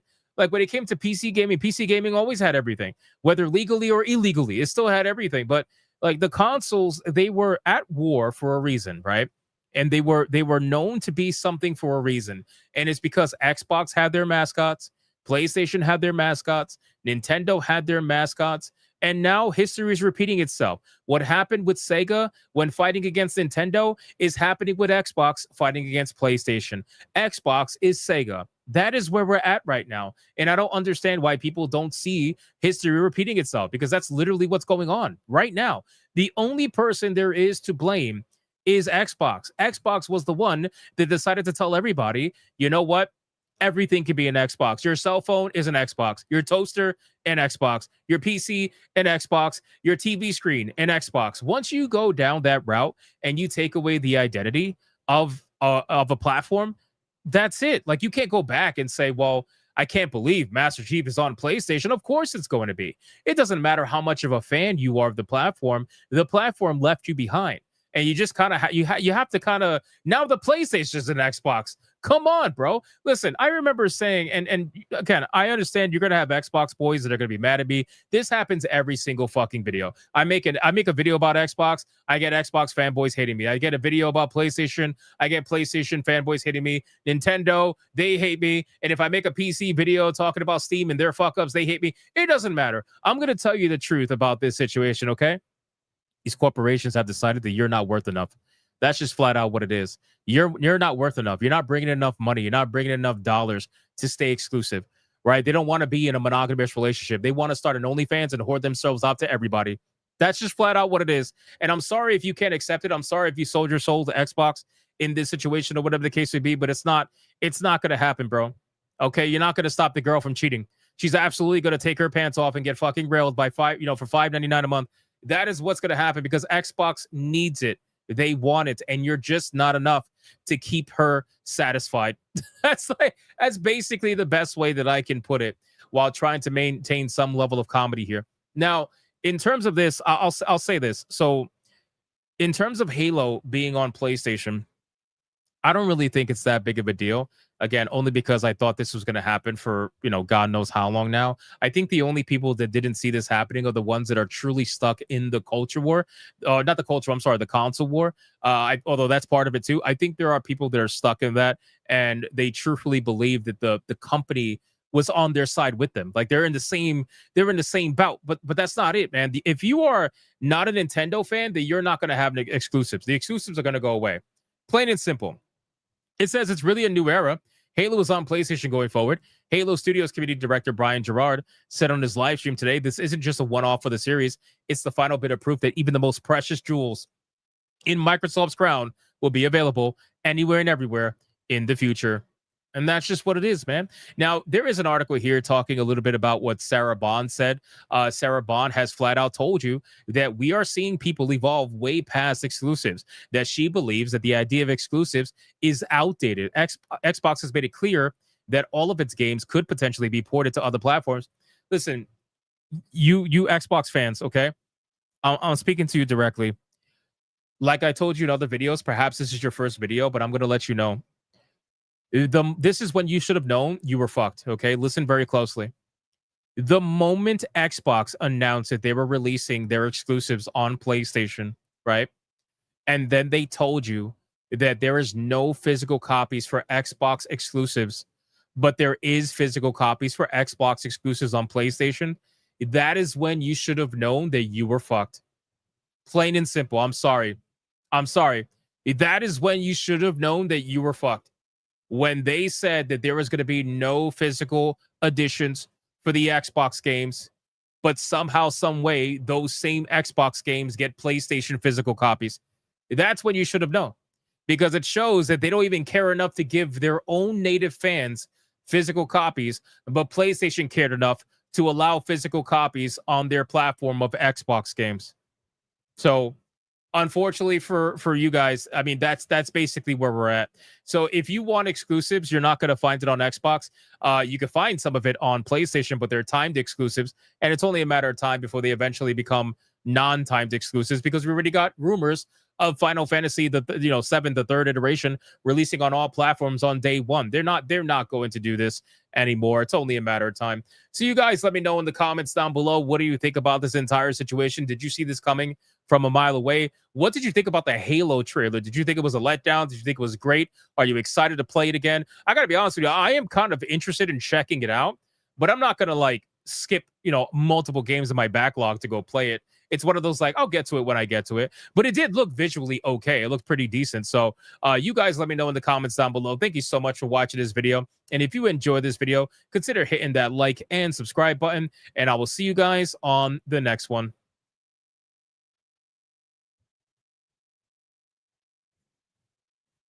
Weedy says, Hypno, I could care less. No. The statement is I couldn't care less. If you tell somebody you could care less, that means you are actively caring right now, and that there is a ability for you to care even less than where you're at right now. It's I could not care less. Shout out to Weenie for Sweeney. Appreciate you, bro. Much love to you, man. I'm just being an ass. Love you, man. All right. Let me see. We got a couple of super chats, and then we're gonna get into the next one. We got Ron DFK with a 2. Cortana will be modern, stunning, and brave. Fugly. Oh, she's gonna have no tits, bro. She's gonna have no tits, bro. Cortana is gonna be flat Tana, guaranteed, bro. I'll be shocked if they give her titties. I'll be shocked. And then you're gonna have the gaslighters. They're gonna be like, oh, well, who cares? Why do you want to goon to a fucking hologram, bro? Shut up. Long episode tonight? Yep, there is. Long episode tonight. Blackguard with a 10. Xbox fans are going through the same thing Sega fans went through when Sonic ended up on Nintendo. Yes, Blackguard. And again, I wanna reiterate. This has happened before. This is why people need to learn from history. Notice the signs, right? Just like I said in the video. When this happened to Sega fans were in denial. Flat out. They were literally in denial the entire time. Okay? Up until eventually it happened, and then little by little, like, they let it go. Well, not really, but you get what I'm saying. But this is the same thing that's happening here with Xbox. They're like in denial. Everybody's in denial, But Cyril Gunnar in the chat is actually, has a point. I'm gonna bring it up really quick. But the Dreamcast died first. Yes. To be fair, they didn't live in a world where Game Pass was a thing back then. So they didn't have something to subsidize the failure of Dreamcast. Microsoft has Game Pass, which, by the way, is not even really subsidizing the hardware, because what's really subsidizing everything is Microsoft. Xbox as a whole, they're not making the money they should be making. So the subsidization is coming from their bigger corporation, right? So if Sega had a Microsoft back in the day, then they could have subsidized as long as they wanted to, but they just don't have that. So the hardware did die, and then eventually they became a third party. But for all intents and purposes, in my opinion, the Xbox hardware is dead. Me personally, that's how I feel. That's how I felt for a while now. The Xbox hardware, as we know it, is dead. Especially when they started raising the price on a console that nobody's buying. Like, you're just fucking stupid at this point. The hardware is dead. People are playing Xbox games on non-Xbox platforms. So, in my opinion, it's fairly dead.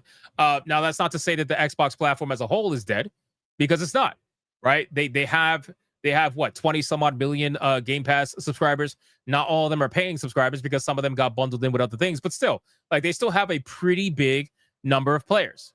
So Xbox as a platform, Xbox as a brand is not dead. But to say that it is anywhere close to the other ones, it's not. It's not even close. And yeah, so their accessories, yeah, Vortex actually makes a good point. Their accessories do carry the company. Their accessories do carry the company too, because a lot of PC users, a vast majority of them, utilize some form of an Xbox controller on the PC. So that's where we're at. All right, boys. Let me put the ears back on. Sorry. I think I'm going to make an executive decision, and I'm going to hold off on the Razer topic. I'm going to hold off on the Razer topic. We'll talk about the Razer topic, Saturday or Sunday. But what I will do is I will show you the commercial so that you can at least see why the urinalists are mad. Okay? I'm not going to go over the topic because we got to do the waifu battle, and I got to get to editing because I want to play some games tonight. Well, actually, no, I don't play games. I'm sorry. Never mind. Forget you heard that. This is the commercial well, not commercial, but this is the ad that was on TikTok that Razer, I know Toxin, I'm going to get to them, that Razer put out that the urinalists are angry about. So we'll talk about this. We'll talk about this Sunday, or maybe we'll talk about it tomorrow. But I'll show you the ad. I'll show you the ad. Here we go. Ready? Here we go. I literally haven't even talked to this girl for a whole year. I literally don't know why you're still trying to like. Why are you talking to me? Like, you're freaking weird. I'm not your follower. I'm not your fan. Like, and he literally won't do anything about it. And I'm like, okay, now, Oh my God. What a great way to sell active noise cancellation. What a great way to sell it. Fuck yeah, bro. That is hilarious. So obviously you can see people got their panties in a twist over this. They got their panties in a twist over this. You could see on the left. This is from the official Razer account on TikTok. They are clearly very mad at this. It's pretty obviously why. So we're gonna talk about this on another stream, but unfortunately I don't got the time right now. I'm sorry, guys. We went pretty fucking long tonight. But I have a great time, man. I had a great time. All right, let's catch up on the other super chats. We got where we at? Up to date for a 2 says all fanboys suck and opinions shouldn't matter. The opinions of fanboys shouldn't matter, I guess. I mean, they are very one-sided, obviously, but you know, I'm trying to read that correctly. But yeah, fanboys for either side are pretty terrible. Toxin for a 2 by Cortana. Hello, Cortisha. That's great. Adair Soto with a 5. The thing is, nobody asked for a remake of Halo. Just give us the Master Collection Chief Remaster. That's all we ask. Bro, from the way they were talking, I thought they were working on something new. I thought they were putting their creativity together. They got a nice, strong, diverse team, which they convinced me and sold me the idea that with diversity comes great ideas. With diversity, it allows developers to have maximum levels of idea and creativity and everything like that. So when they told me something was cooking, when they told me they had a big announcement, I thought they were working on something new. Little did I know they were just remaking a game from a better time. Like, that's just... that's where we're at. That's where we're at. All right, boys. Do we have anything on Rumble? Let me see before we continue. I don't think so. Nope, that's a lie. There is one. The legend, Anti-Federalist Pain with a 5. He says, this will be my last stream for a while. Don't vote for weird waifus and stay bigoted. To the best gaming channel on the internet, thanks for the fun, hypnotic, and bigot army. McDuggan saves lives. Bro, we're going to miss you, Anti-Federalist Pain. I know what you're doing, so I appreciate you, bro. And whenever you come back, we'll be here for you, man. I wish you safe in your travels and keep doing what you're doing, man. I appreciate you. I appreciate you. It was good having you here. All right, boys. Let's get into this. Today is usually Battle of Champions, but I wanted to bring out a new waifu, so forgive me. We're gonna do Battle of Champions on Sunday. We're gonna do Battle of Champions on Sunday, ladies and gentlemen. But that's okay, because we're gonna bring out a brand new waifu and have a great time. To those of you not staying for the waifu battle, join us tomorrow, SNH, at 8 p.m. Eastern. Join us tomorrow. Join us tomorrow. And let's go.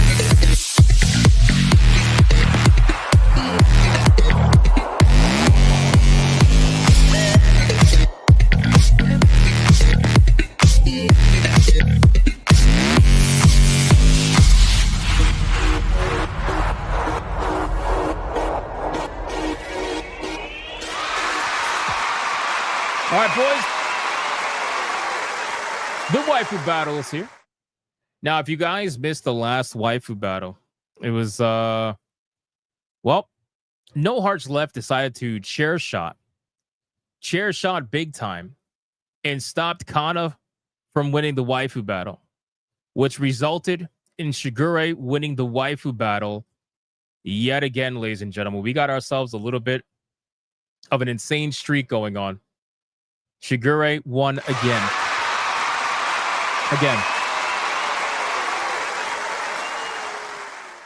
Now, with all that being said, we have an interesting waifu that we're going to bring out today, and let's see how she performs against Shigure. Rule number 1, All super chats during the waifu battle can and will count towards a particular waifu, but the only way that is going to count is if you put the name of the waifu in the super chat first. You gotta put the name first. If you do not put the name of the waifu in the super chat first, then it will not count. It does not matter how big they are. If you super chat after the fact that you put the name of the waifu that you forgot to put the first time first, then I will make it count. Rule number 2. You can vote for any waifu regardless of who's on the screen. It doesn't matter. You can vote for the champion, who is Shigure. You could vote for the challenger, who you're about to find out. It does not matter who's on screen at the time. Last but not least, after the second waifu comes off screen, I will do a 30-second countdown. After that 30-second countdown, no more super chats are going to count. It doesn't matter how big they are. The last super chat that shows up on my screen is going to be the one that counts. So please, if you're going to vote, vote early and vote hard, ladies and gentlemen. Do we understand the rules? We don't understand the rules. We don't understand the rules. That's for real. All right, guys, listen.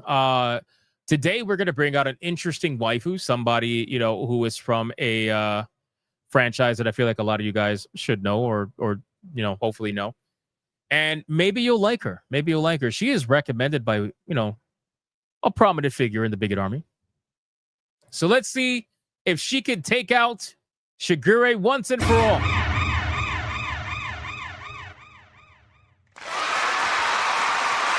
All right, boys. The challenger that is going to go up against Shigure is going to be none other than the one and the only Dorothea from Fire Emblem. Ladies and gentlemen, let's start the clock and let's see who is going to win. Is it going to be Shigure or is it going to be Dorothea? The names are on the bottom, ladies and gentlemen. The names are on the bottom. Sonya is conflicted. Sonya is conflicted because these are two of her waifus. So Sonya is conflicted. Let's find out, ladies and gentlemen. You got a girl next door looking waifu over here. Fire Emblem fans, where are you? Torinol with $1 on Rumble, of course, says Hypno and the Great Pumpkin. Your faith lights the patch. God damn it. Deadeye's Lock with $1 says Dorothea. Not bad. Not bad. Torinol says Derp. That's supposed to be a 5. Oh, thank you. Thank you. Then we got GDR with a 2 says Fearin, of course. Of course. No Hearts Left says I thought a Fire Emblem, but was not too sure. Yes, sir. Yes, sir. We got a Fire Emblem waifu. Cozy Goober says, remember, you have 2 hands, 1 for each waifu. Hey, you bigot. Not everybody has 2 hands. Some people have only 1 hand. You bigot. Blackguard with a $50 mega bank. Says Dorothea. Holy shit. We are off to a fire start. No pun intended. No pun intended. I didn't see that coming so early. No pun intended. Holy shit. That's insane. Shigure is in trouble. Now, keep in mind, there are a lot of secret fans of Shigure. They come out at the last second. It's happened like 3 times now. It's happened like 3 times now. But still. Prostate milking is absolutely insane, Toxin. Absolutely insane. You need to repent. You need to repent right now. Right now. Shigure Assassin versus Dorothea. Well, right now, Dorothea is massively in the lead. So we are going to see what's going to happen here. We got Weenie for Sweetie adding more insult to injury with a 5. Says Dorothea. Shout out to Weenie for Sweetie. Bro, that name is hilarious. That name is fucking hilarious, bro. Weenie for Sweeney.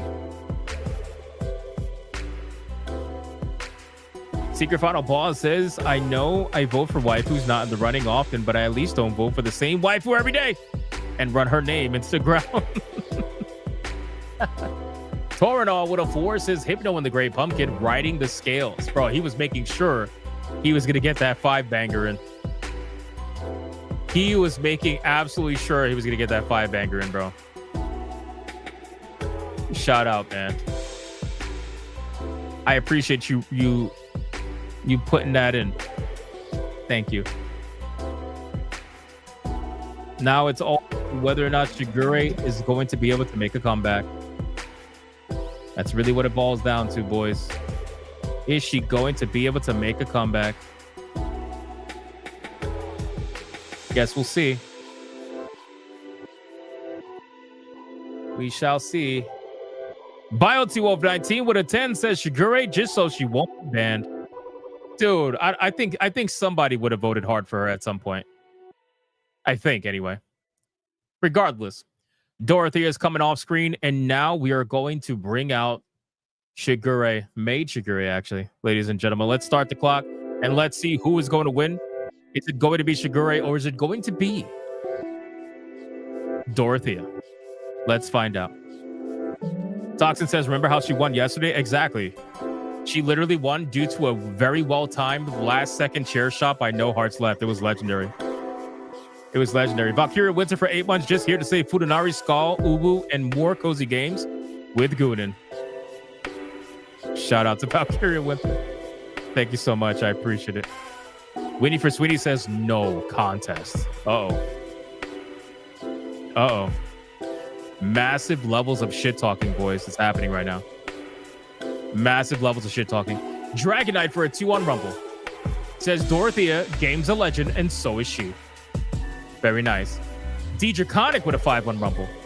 Say Ray, and that's it. Shout out to D Draconic. Shout out. Do the pose wins it? Are you sure? Because she's getting felted right now. She is getting felted right now, but keep in mind, you could be walking into a minefield. Always remember that. You may or you may not. Who knows? Who knows? Of the two, I would favor Shigure. It's getting time to pass the torch. Fair enough. Fair enough. But if somebody wants it, they can make it happen. Format says 3 houses is shit Fire Emblem gameplay-wise. There you go. Blackguard with a $20 mega banger says Dorothea. That's not Shigure. That's Shinji Ikari in a wig. What? Bro. That's insane, bro. That's insane. Thank you so much, Blackguard, for the $20 mega banger. I appreciate that. Real GDR says I prefer my girls Elvin and Naked. Speaking of, we haven't even... This is the first stream that we haven't summoned elf girls, man. Are we slacking? I guess we're slacking. I mean, we did Japanese goth girls earlier, but we haven't summoned elf girls, man. I thought people loved that clip. I love that clip. No Hearts Left. There it is. This man is literally playing with people's emotions. He did just enough to catch her up. Just enough to catch her up. He didn't go overboard. He didn't go crazy. Although $40 is crazy. But still, No Hearts Left with a $40 mega banger, says Shigure. Shout out, man. Holy shit. Holy shit. There it is. There it is. Thank you, No Hearts Left. Absolute legend. I appreciate that, man. Now it's become a little bit of a fight. Although Dorothea is still in the lead. But nowhere near as much as she was before. Full Metal says, come to think of it, I kind of need a maid. Of course you do. That is a premium maid outfit. It is.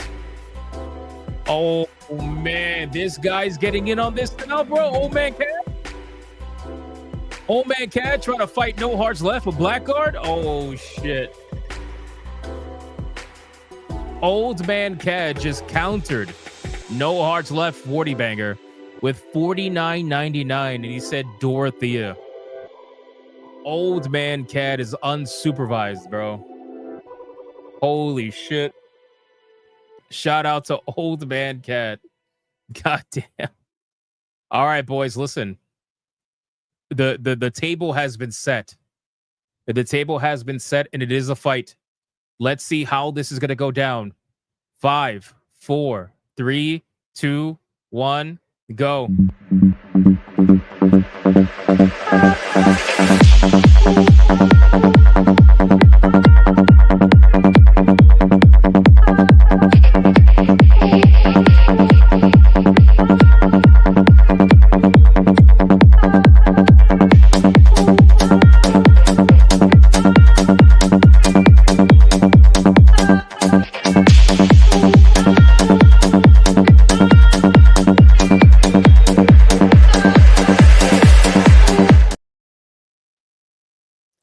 And that is it, ladies and gentlemen. Dude, he times it so good.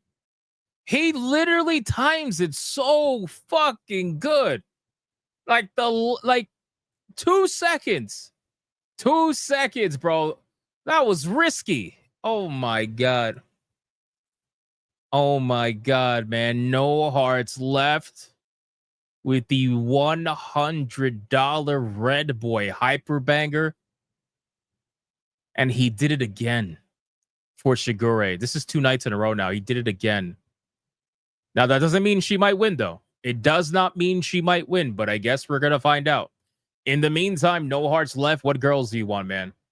What girls is no hearts left going to summon today? That's insane. You got Biotee Wolf laughing his ass off. Look at this.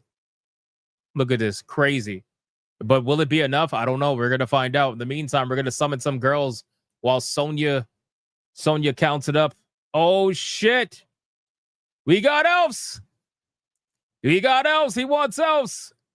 Let's go. All right, boys, we got another Red Boy Hyper Banger. Let's bring the ladies in.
Shout out to No Hearts Left for the $100 Red Boy Hyper Banger.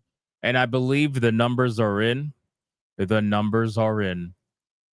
And he did it again. Oh my God. He did it again. Again. Oh my God, bro. This is crazy. First Kana. And now Dorothea. Oh my God. In the waifu battle, you got Shigure at $155 flat against Dorothea at $128.99, which means the winner. And still, waifu battle champion is none other than the one and the only Shigure, ladies and gentlemen. Wow. Again.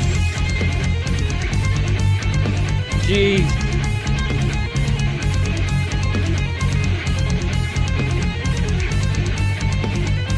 He said I had to.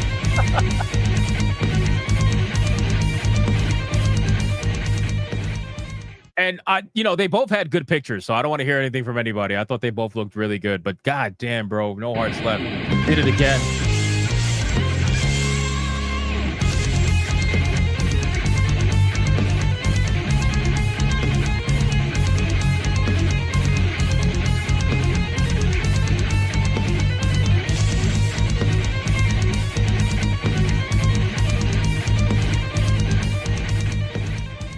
There is no doubt people coping and seething now. There's no doubt about it. You are coping and seething. You just can't accept what you're seeing. Yes, you're coping and seething. The truth it is scalding, and now you are molding and coping so hard. Coping and seething. And that's going to be it for the waifu battle, ladies and gentlemen. Shigure is going to go backstage. She will face off against another waifu on Sunday, Hypnocast, 9 p.m. Eastern Standard Time. Do not miss it. And obviously, SNH is tomorrow, 8 p.m. Eastern Standard Time. Anime Mania snuck in $1. I believe this one counted, but it just didn't matter. The number was too big. For $1, says Dorothea with the booty emoji. The booty emoji. Technically, the peaches emoji, but we all know it's booty. Shout out to Anime Mania 500. Thank you so much. I appreciate that, bro. And then we got Real GDR with a 5. We did a morbidly obese elf video while they eat at a buffet very sloppily. For some reason, I feel like the chat does not want that. I feel like the chat does not want that. I'm just saying. I'm just saying, bro. I feel like the chat will not want that. All right, boys. Listen, we're going to do some gaming tonight. Will most likely be Tormented Souls, okay? I don't want to get anybody's hopes up of Duck Off, but if you've been invested in following the story of Tormented Souls, then please make sure you join us tonight because that's most likely what we're going to be playing. But thank you, everybody, for liking the stream, commenting, spamming the chat, super chatting, gifting memberships, everything. I appreciate it. Sincerely, you guys are legends. And thank you for the gifted games, by the way. Fucking crazy. Absolutely insane gifted games today. Thank you, guys. And shout out to the Hypno mods, Sonya especially, for doing what they do every single day. Appreciate you guys as well. And I will see you guys on the next one tonight at 9 p.m. 9 p.m. Oh, my God. Tonight for Tormented Souls. Until then, go be bigots and go be gooners. Bye.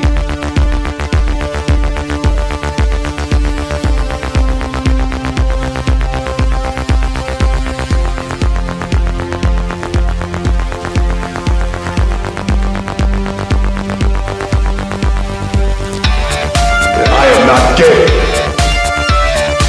I have relationships with women and sex with men. And I got news for you. That means you get.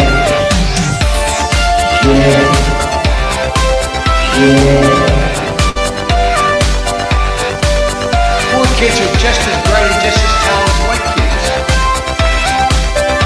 Her dog, or her cat, was named Vagina.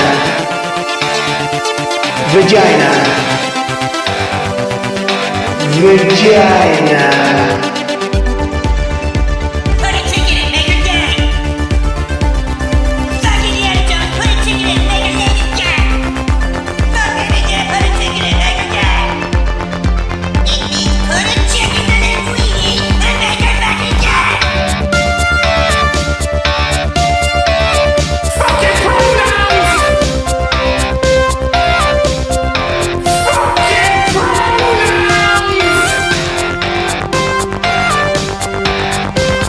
Fucking gender ambiguity! Fucking current day California shit! Cause that's all we fucking know! Cause we're boring! We're so fucking boring!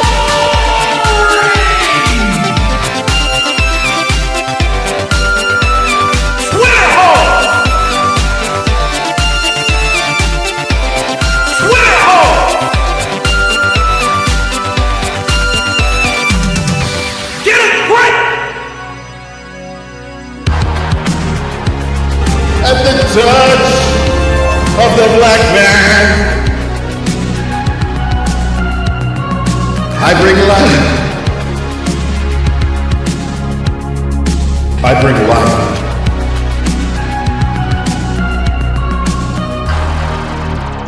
I bring life.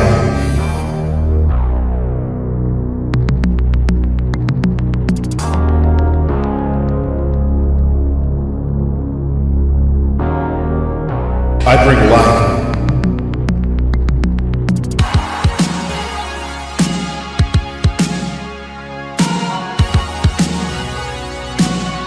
I bring life.